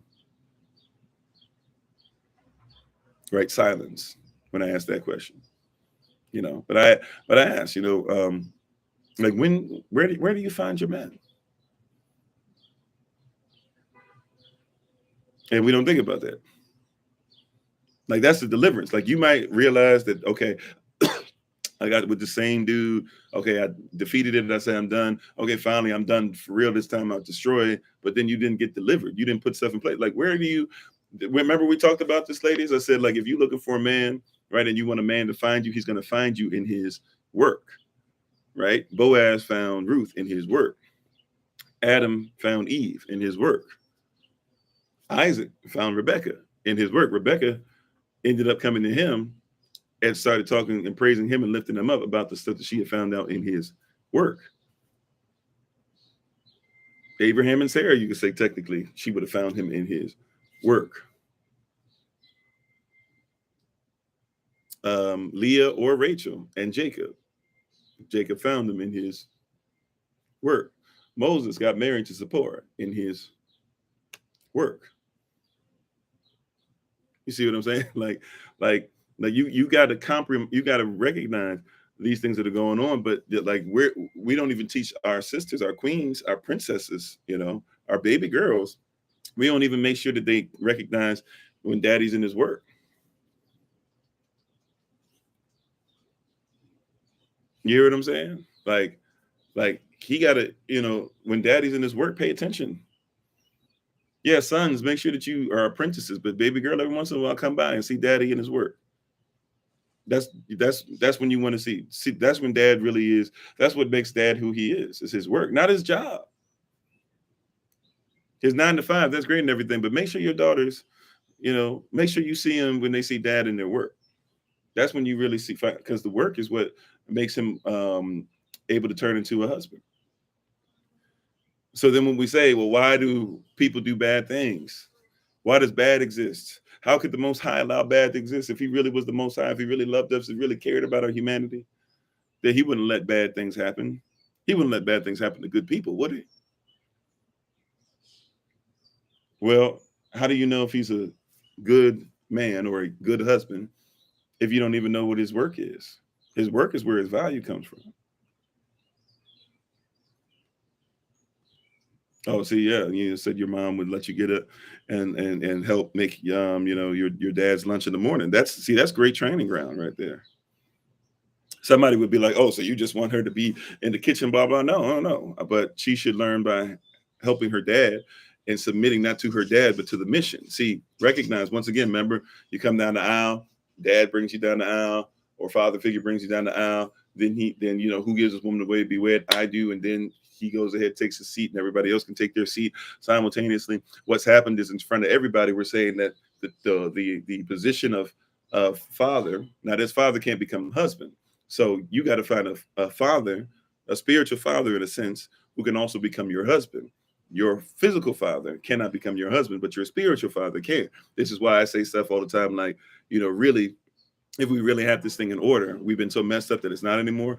But if we really had this in order, if we weren't in the land of our captivity, man, yeah, I'm a pastor. A pastor is just an assembler, right? But I'm not over anybody, especially I'm not over you, but I'm not over your husband. Like, you must get that twisted. If you feel like I got to be over somebody, I got to be over the husband. And then the husband's supposed to be over you.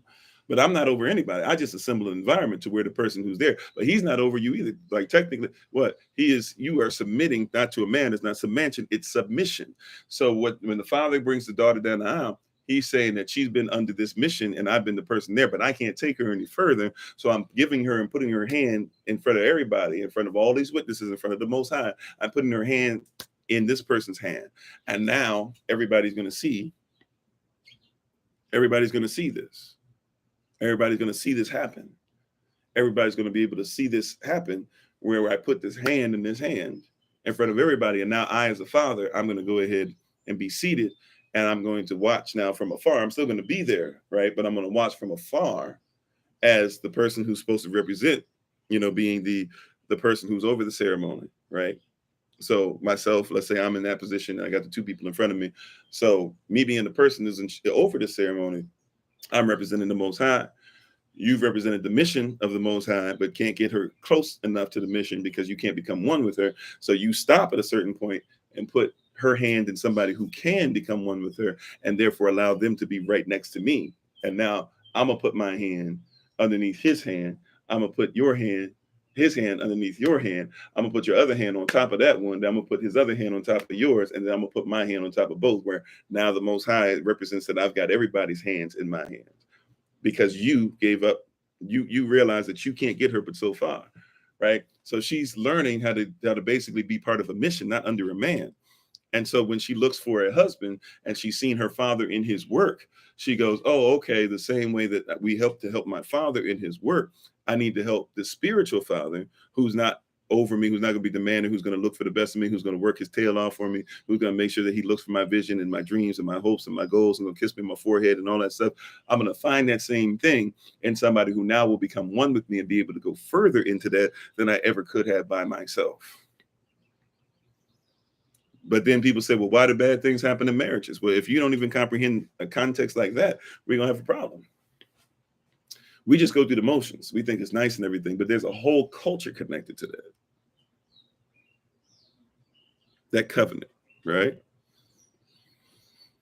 That accountability. Everybody's seeing the accountability culturally.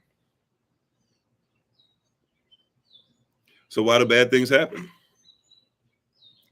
Right? We can see very clearly here, bad things are not happening because the Most High wants them to happen to you. So then we got to say if you want to say whose fault is it? Could it be possible that some of the things are your fault? And once again, I don't want to focus on just being bad. Like, could it be possible that you just don't believe that you should be happy? Now somebody's gonna say, wait a minute, that doesn't make any sense. Well, could you believe that you you're not supposed to be happy? Now somebody is probably like, I don't even know where he's getting that from. What does that mean? That doesn't even make sense. Okay, check this out, y'all. Y'all ready? Check this out. Y'all ready? I want y'all to see this. All right, here we go. Real quick. We're going to the word, right? We say all the time, read your Bible to bless you. I mention this all the time, but I want to read this time. I want to read it. We're going to focus on verses 10 through 12, but I want to read it. So we're going to start at Matthew chapter 5. We're going to go to verse 3. But I want you to see that a lot of people don't believe, some people don't believe they're supposed to be happy. And what I mean really is in the context of some people don't believe they're supposed to be happy when bad things are happening to them.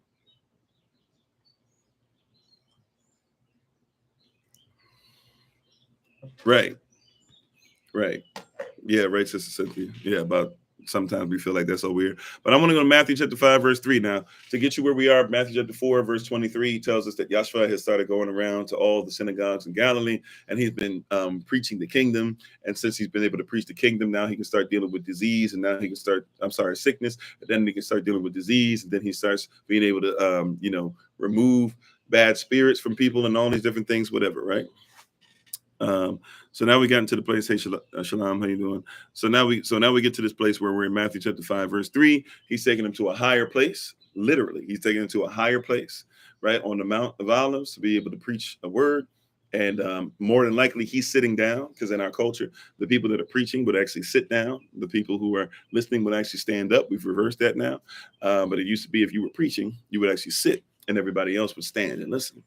So that's more than likely what's happened here. So people have been following him. People have been healed. These are not just people that are Israelites only, by the way. When you study Matthew chapter 4, starting at verse 23 and read on, you'll discover that these are people from other parts of the world too. So Yahshua is not just only known in Israel or just kind of known in Roman circles or whatever, like we think, but he's known all over the place. This guy is being mentioned, the things he's doing, the things he's saying. It's blessing people. It's changing the way the world perceives things. So before Paul is even going to different places, Peter is going to different places.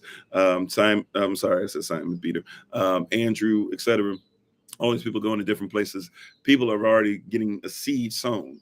Remember, he even went to the woman at the well. That was a different place, right? It's telling you in Matthew chapter 4 at the end, it's talking about places like Syria as well and other places. So you'll see there are people coming from all over the place, right? Speaking to the multitude. Multitude is not talking about just Israelite multitude, it's talking about people from all over, okay? So people have been following him. He goes to a high place. In Matthew chapter 5, verse 3, he starts flipping around the things to where people think that in your negativity, you're not supposed to be happy. And so we don't think that we're supposed to be happy. We live in a world that says, oh man, the world is bad. So guess what? We're not supposed to be happy. Hey, bonjour, Cole. Thanks for being on. Ça va? Je suis ça va. Je suis ça va bien, actually. So Matthew chapter 5, verse 3. Matthew chapter 5, verse 3 says this, says, blessed are the poor in spirit. So he's dealing with people who are negative. What is poor in spirit? They used to tell people that, hey, you're not a Levite, you're not a preacher, you're not part of our religiosity, you're not part of our sect, S-E-C-T, and therefore you're a bad person. You're not able to hear what we're saying. He starts off by saying, blessed are the poor in spirit. The people that you've been told that you ain't as great because you're not a pastor or whatever, or because you ain't black enough, you ain't white enough, you ain't this, you ain't that, whatever the case might be. He said, blessed are the poor in spirit. For theirs is what? The kingdom of heaven.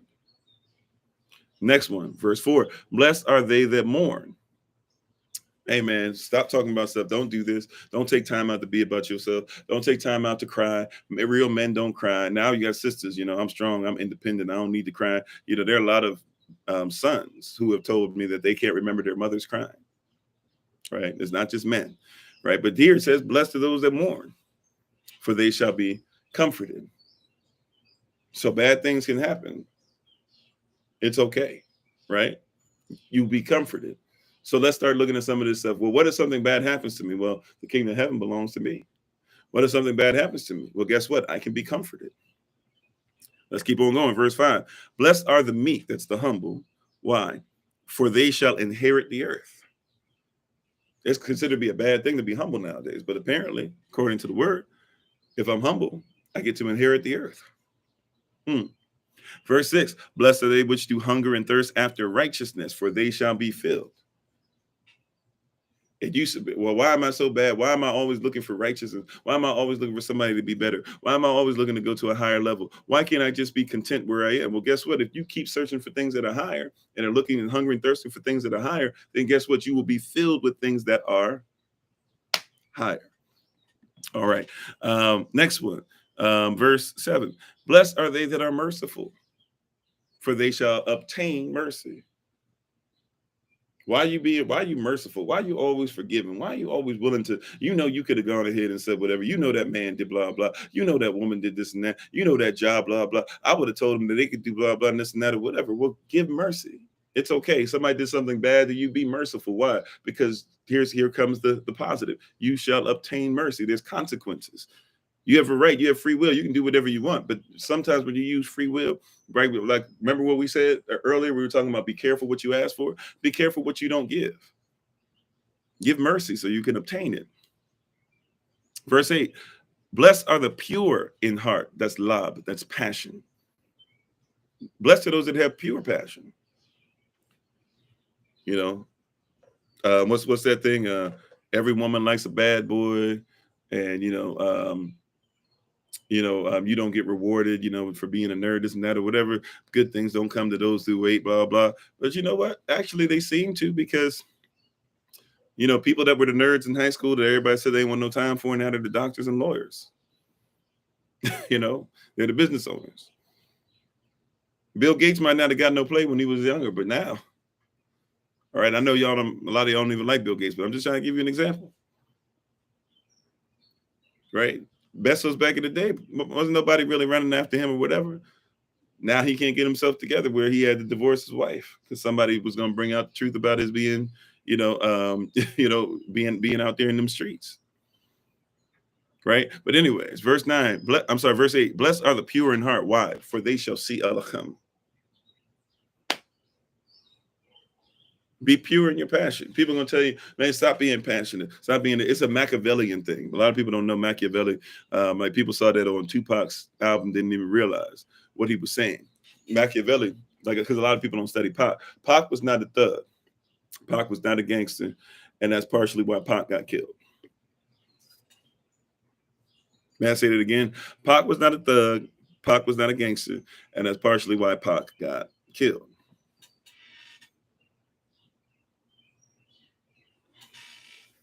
Right? He wasn't. Look at Pac when he came out. Matter of fact, look at interviews of Pac when he's young.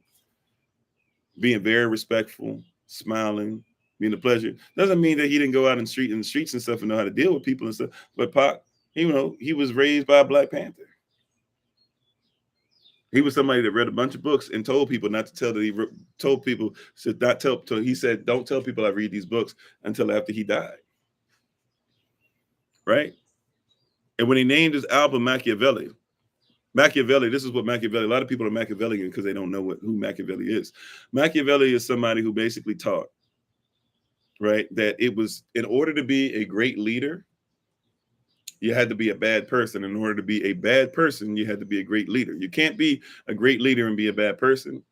I'm sorry, you can't be a great leader and be a great person. That's what he taught. And you can't be a great leader. So you can't be a great leader and be a great person. And you can't be a great person and be a great leader. Like, you can't have the two. So he taught that in order to be a great leader, you had to be somebody, and this is very Eurocentric in value, right? You have to be, and by the way, even the word dictator doesn't mean what you guys think. It's not necessarily a bad term. Dictator was, if you had an emergency in Rome or whatever, you would make one person over everything before it would go back to being two consuls that were in charge until you get to Julius Caesar and then his adopted son, who they call Octavian, but basically the first emperor of Rome. Then when he becomes the first emperor, then you basically deal with him later on. But like before then, they had kings. They had stopped kings, and so it was the Senate, the rich families that ran Rome. And so, but yeah, like you have to recognize, like you're dealing with a lot of different of things as far as as far as Machiavelli. So Machiavelli comes from a culture where back then though, it was okay to kill people. It was okay for senators to get gangs together and to start fighting and cause fires in the street and all that. It was okay to bribe people. That was just the cost of doing business. It was okay to be a victor. A victor went out somewhere and you created victims. You killed them off. You did genocide. You took over, and then you came back. And when you came back, you asked for what's called a triumph, right? If you were triumphant, a triumph was basically a parade that was put on where you got to lie about how you actually killed and took over your victims, and you got to lie about how your victims lived.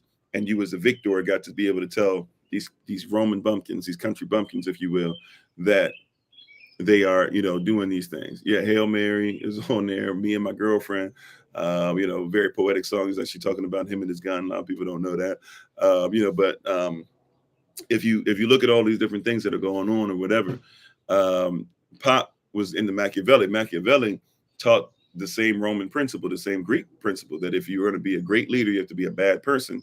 If you're going to be a great person, then hey, don't get into leadership. So Pac named his album Machiavelli. He named his album Machiavelli because on there, basically, like on that album, I'm sorry, or well, basically, so in Pac's life, once again, Pac was not a gangster, but he wasn't getting any play when he was on the East Coast and trying to talk about Brenda's got a baby and all that stuff. He was getting some, but he wasn't really like popular like that. He was a little bit in the movies and stuff like that. He did Juice, he did Poetic Justice. You know, he had other things that were in play that never happened, but you know, he wasn't really getting, you know, what he thought he needed to, especially across to his community. So he said, okay, you know what? If they won't listen to me because of that, he started trying to change up a little bit. He was like, okay, they like the gangster, this and that. He was like, you know what? I'm gonna just go to the West Coast. I'm gonna act like I'm not from the East Coast. I'm gonna act like I'm not from B-more and other places in New York and stuff. I don't got these ties. I'm gonna stop acting like I'm part of the Black Panthers, and I'm gonna just give them straight gangster. Right, I'm gonna sneak in messages that they need to hear. I'm gonna tell them they need to protect themselves. I'm gonna tell them they need to listen to women. I'm gonna tell them I ain't mad at you for, you know, for you basically becoming a better man and getting off the street, even though I'm trying to stay on the street. Right, like you know, I'm gonna give you all of those. I'm gonna give you a whole new thing. Right, I'm gonna talk about, you know, even like, you know, making sure you have your gun ready. Right, right. You know, I was too immature to understand your ways and experience back in the ways caused so many arguments and strays, right? Talking about I was too immature to be able to handle you, things like that, right? As far as my weapon, I'll give you all those things, but I'm gonna hit you with them under the guise of a bunch of you know, you can't see me. You know, you N-words made a mistake. You should have never put my rhymes with Dre. That thug N-words have arrived at his judgment day. He ain't a thug N-word. He's not.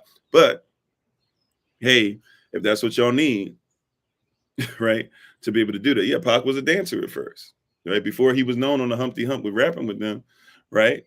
Like he was a dancer in the background, right? But he said, people ain't listening to that. So I'm going to be Machiavelli. I'm going to become a bad person in order to become a great leader. And now all these people that grew up, they identify with Pac more than they do with Biggie, not because Biggie has no talent. Of course, Biggie has talent. Of course, Biggie's like the Dizzy of his generation, and Pac is like the Miles Davis of his generation, right? Um, so you know, but it's not that he didn't have talent, but a lot of people who prefer Pac over Biggie, they prefer him because Pac had a message that was bigger than, like, he tried to change thug life. He even tried to tell you thug life. We ain't here saying that we thugs in the street. We out here saying that, you know, if that's what you're going to call us, you're going to tell us that we're this, we bad people, this and that, or whatever. Fine, we're going to be bad people to take care of our own community. He's telling you we're bad people, but we're great leaders, right? That's what he was trying to say. So, like, even in that, you have to comprehend, though, there's consequences. He did a bad thing. He did bad things, but he was trying to be a great leader. He was feeding people. You know, Pac had mansions that he used as shelters. He didn't live in them. He would buy mansions, maybe live in them for a little bit. He would keep them around, and he would pay for them. He would pay the taxes and everything on them, and he would let people just stay in them. So there'd be people that would come to rich neighborhoods and stuff. It would just be able to sleep, have a place to sleep, get themselves together, and then they'd be able to move on. Right? That's he did that, and a lot of people have no clue. I'm not saying everything, but obviously he made a decision that, hey, I'm not going to put that stuff out there. I'm going to lead, but I'm not going to put that stuff. I'm going to be a bad person to become a great leader. Well, I'm glad that he did some great things. However, let's be honest, those bad things he did, they come with bad consequences too. Right? And so part of that is that the dude who shot him, guess what? Like, he beat that dude up because you had to be gangster. And they snatched his chain. And when they snatch your chain, either the person's going to punk out and never be part of a gang again, or that person's going to get his people together and say, we're going to take them out so I can keep my place.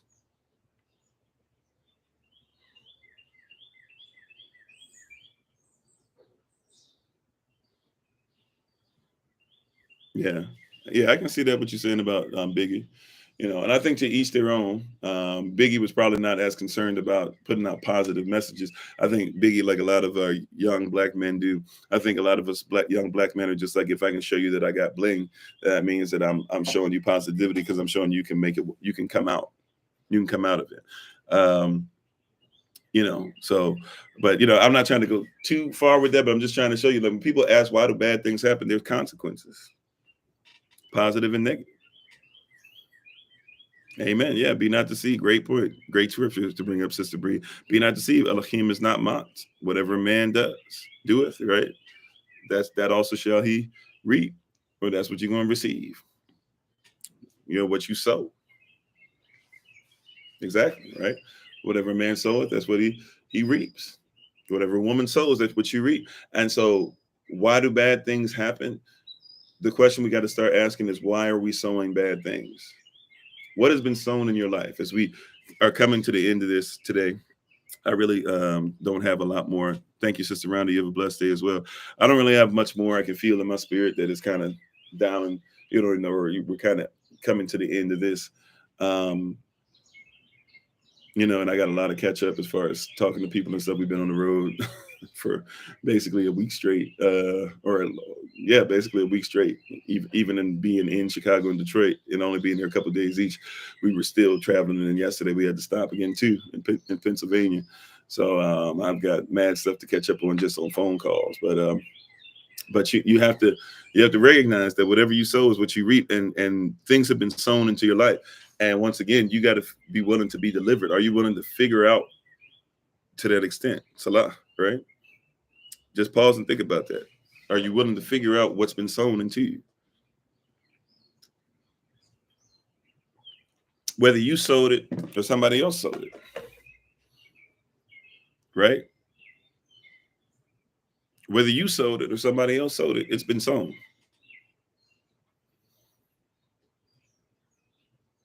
That's why you need Yahweh.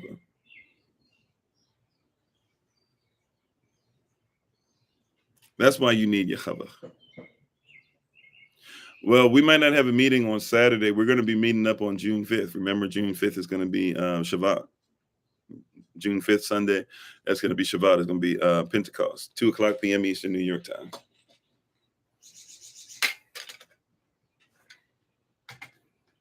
Right.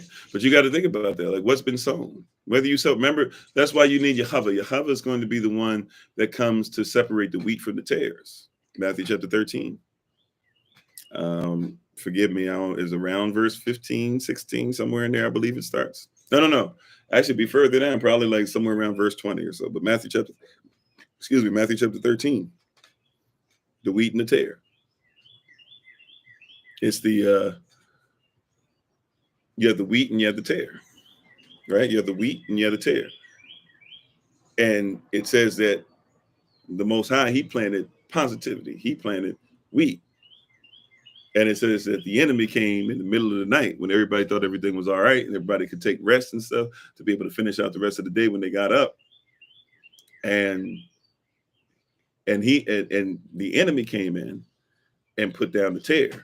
And the problem is that if you're not trained to, you can't separate wheat and tare because they look exactly the same until they hit a certain age. See, until they mature, or we would use the word perfect. To become mature is to become perfected.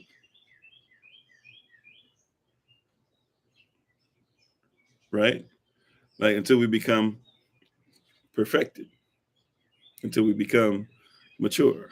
How you doing, Amalan? A lot of people are not perfected. They are not mature. And even when they mature, see, we have this thing that thinks that when people become mature, it means that they will be positive, but they could be tare. We think that because somebody sits down next to us in a church setting on the same pew, wearing the same color that we are, and they say hallelujah just as much as we do, and we hold hands and we dance in victory dance together when the music is playing, we believe that you can't be right next to tare. But wheat and tare, right?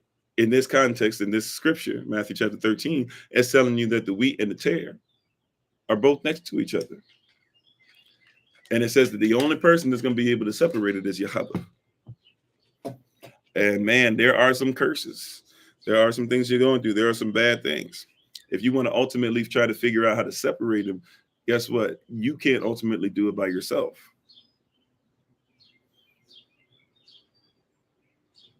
You're not ultimately going to be able to do that by yourself. That's why it says he had to get the wheat and tare. Now, this is what happens, the wheat and the tare.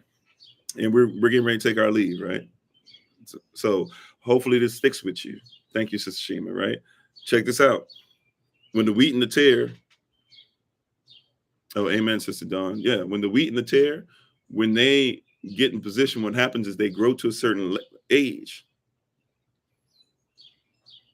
And then the wheat will continue, or well, the wheat gets heavy and the tare doesn't really get heavy. So they'll both look the same, or just about, if you're not aware of which one is which. But then there's a dead giveaway when they get to a certain age of maturity, right? Because the tare will continue to go up, but the wheat starts to do this. It starts to bow down because it's heavy. And so it starts to bow, right? The tare is not having any glory. See, the word glory means weight, heaviness. It's seriousness. So the glory, it even leaves an imprint. So the glory is not on the tare, but the glory is on the wheat. The wheat humbles itself. We just read the Beatitudes, right? You were speaking on separation and how to know the difference. Okay, amen. Yeah. And so the wheat is actually maturing to a place that when wheat matures, it bows down. When tare matures, it stays upright and it is poisonous. The wheat can be used for food. The tare is poisonous, right? So the wheat and the tare must be separated. But if you're not trained, if you're not able to catch it, right? So that's why it was so. When he said that, the wheat was planted first, and then the tare was planted by the enemy in the middle of the night. That's why it was so wicked and so evil, because you're basically the enemy waited for everybody to go to sleep, knowing that the wheat hasn't even really began to grow and mature, and planted a bunch of tare in the same field. And so now, well, what should we do? Should we just get rid of everything? Should we just kill off everybody? Is there nobody that does any good things? Why is there only bad things? Why does bad exist? Is it the fault of the person who planted the wheat, or is it the fault of the person who planted the tare? Hopefully y'all caught that, right? Is it the fault of the person who planted the wheat, or is the fault of the person who planted the tare?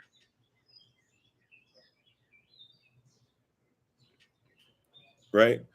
And so you got to ask yourself, when you get in these relationships, right? This is why later on, see, I don't even been thinking about these things, but the Holy Spirit, she reveals things to you. We gotta get ready to take our lead. But that's why you'll see later on when you get to Matthew chapter 13, somewhere around verse 44 or whatever. That's why you'll see it say that's that treasure hidden in the midst of the field, right? The treasure is planted in the field. And you can't let you can't let the bad things happen to where you try to remove the treasure. You still got to buy the field and realize that the person who put the treasure there in the first place also has the power to be able to take out any tare out of that field. But we'll get into relationships with people and we're like, well, why are these things that are prideful and poisonous in this person? Because there's tare there. And we don't even check to see the field. We don't even check to see the heart. We don't even check to see what's going on with this person. What is this person's lifestyle? What do you believe? Is there humility in you? Is there anything in your life that bows down, or do I only see tare? That's why sometimes you got to meet people outside of these perfect venues that you want to meet them in, or these perfect dating places. Sometimes you got to meet somebody and just see, look, like, are you humble? Right? Like every date doesn't have to be the best date we've ever gone on. If you're gonna be somebody who's gonna decide to just date, because that's not even biblical, but if you're somebody you're just gonna do the dating thing no matter what, fine. At least while you're out there, when you date somebody, can you do yourself the favor of at least being like, yo, I want to see what we do, and see if somebody actually is willing to present themselves. If everything doesn't have to be like trying to impress. You think they're impressing you because at some point there's gonna be a time where you're gonna have to see them as meek. Right? You're gonna have to see their humility. What's the humble side? Because that's what helps them to inherit the earth, not all the gifts they gave you. Come on. You looking for tare. Lift it up, lift it up, lift it up. Maybe look good, maybe look good, maybe look good, maybe look good. That's poisonous to your relationship. You need some wheat in there every once in a while. Is he willing to say something like, hey, you know what? I think that maybe you should do blah, blah, whatever. He might tell you something and give you advice. You might be on the first day and say, like, man, you know what? I think that you're really amazing. You're this and that, and you're sexy and you're beautiful. You know, one of the things that I'm hearing from, it looks like maybe you don't really recognize this about men. And I think maybe I might be able to help you with that. Now we get offended. How dare you say that? But he giving you game. Like you go out with a woman and she's saying and she says, oh, all those things are great, but like you don't have to impress me. I'm not here to be impressed by that. I'm going out with you. I'm trying to be impressed by you, not by the things. Men get insulted by that, but that's something you want. Your mom, right? Yeah. It's something that you want. It comes right after Aleph Bet, right? Right after Father, Son comes what? Humble yourself. That's why it says that it's going to be harder for a rich man to enter into the kingdom than it will for a camel to go through the eye of a needle. And if you know about what the eye of a needle is, it's not exactly as bad as what you think it is, but it's easier for a camel, which is one of the most stubborn creatures, right? But a camel will humble itself more so than we will. And you're dealing with people, you're dealing with a field, and not realizing that the person can be asleep, the person can be not woke, the person can be asleep to the things of this world that are going on, and the enemy comes in and he plants all this tear, and you're attracted to tear and not looking for wheat. I tell you what, I'm not saying that I've never done anything that impresses my wife, but I promise you that my wife is well, she said so. So I'm gonna just go for what she said. She's more attracted to the wheat in me than the tear. Right? Start looking for wheat in your life. Right? Why do bad things happen? Why do bad things happen? Because a lot of people are looking for tears. A lot of people think that as long as you sow anything, heck, we got into a place now. Do whatever you want. Live your truth. Doesn't matter if it's wheat or tear. As long as you plant it, who cares? Do whatever you want. Drink as much as you want. But you can't fault them for that. They were drunk. Yes, you can. Why you get drunk in the first place? Right? But bad things happen. Hopefully we got a place, we answered quite a few questions that go along with this. Why do bad things happen? Right? Bad things happen because we plant tear. Bad things happen because we eat tear. Bad things happen because we're trying to separate wheat from tear. Once again, you might not be mature enough yet. You might not be trained to be a sower, to be a fisherman of men and to sow seed and to watch stuff grow 30, 60, and 100-fold. There's a lot to that process. You might not be ready to figure out the difference between wheat and tear. That's why you better have your chavah. That's why you better be about his law. Somebody asked us to begin, do you still believe in the Mosaic law? I said, I believe in more than just the Mosaic law. Y'all are stuck on 613. There's more than that. I'm not going to argue over somebody as to which one of the 613 laws, yada, yada, yada. I don't need to argue over that. You know why? Because I know there's more than 613. Everything that my father says is law. And case study. How you doing, Raheem? Thanks for being on with us, right? How you doing, James? Santa Cruz in the house. It's all law and case study. And so if you want to know why you have tear in your life, you want to know why there's bad things in your life, start focusing on what might have happened, right? Like you have to realize everybody has free will, and there's nothing that guarantees that you will not go through bad times. There's not the thing. There's not one plant, right? There's not one plant. I'm looking at right in front of me. We got a mulberry tree, right? And it's a season for mulberries. That mulberry tree, I have to basically, because of how big it is, I have to prune it every year because it tries to get out into the street and it makes it hard to even just walk in and out. And then, animals and spiders and all types of stuff want to live in it. So we ducking and dodging. So I have to actually prune it every year. And every year it presses back to be able to make sure that it gives much fruit in its season. Twice a summer, right? It gives much fruit, right? And I had to, right? And now the average person would just be like, oh, well, you want the mulberries, don't cut the tree. No, but if, matter of fact, if you cut it right, you'll actually get more fruit.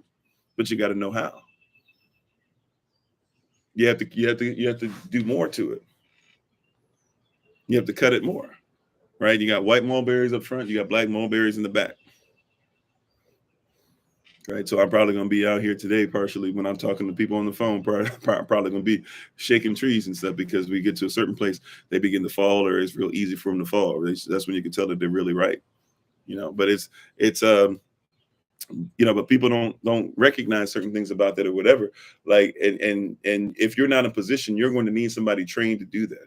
If you're not in position to be able to see what a tear or weed is, you need Yahweh. I would say you need him every time, but you definitely need Yahweh, right? That's why we talk about him and his will and his way and what he's doing, right? You need him above all else, above all others, above yourself, right? Above what people are telling you. You need Yahweh because you can't pull out wheat and tear sometimes if you don't know. And not all wheat bows down the same, and not all tear stands up the same, if you get what I'm saying. All right. But thank you all. We appreciate you. Don't forget ministerial staff tonight. We're supposed to be meeting up 7:00 p.m. Eastern New York time on Zoom. If you got the Google Calendar invite already, so you should be able to click on that link there. Classes are still on. Tonight we have discipleship. So we'll get back into that tonight. I know people are still waiting for recordings for some of the classes last week. You should be getting those either today or possibly tonight. We got tons of stuff that's just waiting to be uploaded, especially in traveling and being in and out of signal and stuff that's kind of hindered some of that. But Patreon members, that stuff is going to be up to catch you up. Also, I know we're still waiting for that second live video that we missed too, so that'll be up as well. Don't forget we have shirts out there. I got to talk to Minister Tamara about the price for one of them, and then I'm hopefully going to be able to meet with Brother Jermaine so we can talk about some of the things in person with some of the other stuff as far as the shirt. And even the book, Does It Really Matter That Jesus is Black? I think we're going to finally be able to do that on Monday. I know I keep saying that, but we actually have people in place now to help us with stuff. So we actually have all the stuff ready to go. It's just haven't been ready to be able to distribute it and stuff. So that should be taken care of.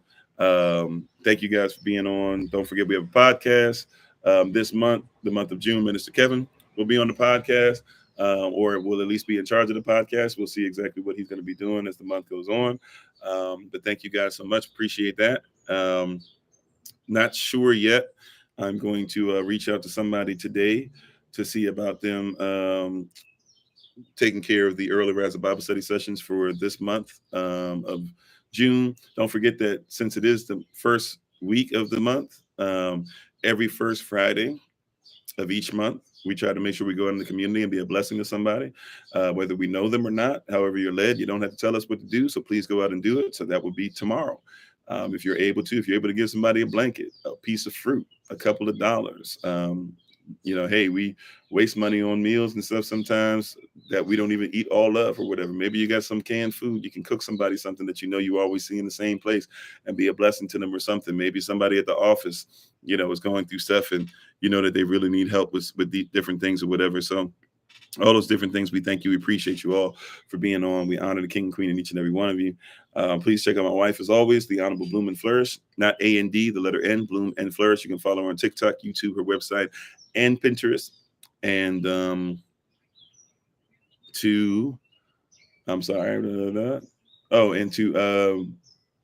she's a healer, herbalist, chemist, and biologist by degree.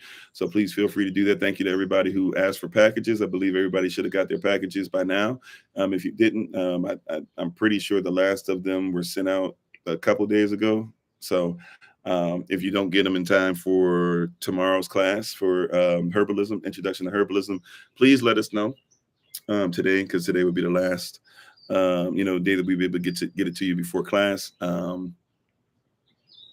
I think that's it. Please make sure you study this word, meditate on it, so that you can be hearers of it and doers as well. A reminder again, Sunday is coming up. That's Shabbat. That's Passover. We're going to be on Zoom only, 2:00 p.m. Eastern New York time. We will have a link today that should pop up with you guys with your Google Calendar invite. If for some reason you don't get the Google Calendar invite by the end of today, let us know. Especially let us know at least by the end of the live on Sunday, so we can make sure that you get the link so you can be able to be with us. It's pretty much mostly going to be fun. We'll have a little bit of message and stuff, but for the most part, it's going to be fun. So, we're just going to have some fun, chill out, hang out together, et cetera, et cetera. So we thank you. We appreciate you. We honor you. And we look forward to talking to you all soon. As always, this has been Pastor Kofi, Pastor Servant to Christ, where we are always changing lives one mind at a time by being a voice of the voiceless and speaking the unspoken. I don't know if I said this, so I just got to put this in there again. Please study, meditate on this word so you can be hearers and doers simultaneously. And as always, please remember, Yashtel, that you are loved, you're necessary, you're majestic, you're fearfully and wonderfully made, and you, which is all of us working together, will be the reason why people who are in this system no longer have to be of it. Shalom, family. Thank you to everybody for your prayers and everything through these trips and these journeys. We'll probably be on the road like early or mid next week again. But thank you guys for hanging in there, being with us, helping us to get things together, growing with us, learning with us. We really appreciate you. Thank you for any gifts, talent, effort, energy, time, prayers, cutis, etc., that you guys give to us. We honor that, king and queen, of each and every one of you so much. I'm so proud to be affiliated with you all. And thank you so much, even for those who give financial donations, etc. Or even some of you give offerings, some of you give tithes. We appreciate you all so much. And prayerfully, we will continue to do what's necessary with those things that are given and with your trust, and do our best to make sure that we help you out as much as you're helping us out, and really the kingdom, which is really what it's about. So we thank you. We appreciate you. We honor you. And we look forward to talking to you October 14th through the 16th. You should be getting something, actually. It should have been done yesterday, but I had to stop again on the way. So you should be getting something today that should say October 14th through the 16th, more details, what the cost is, where the event's going to be, etc. So thank you all. Appreciate you all.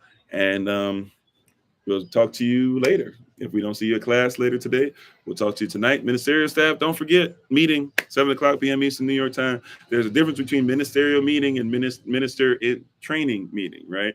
So this is ministerial meeting. That's all of us every first Thursday of each month.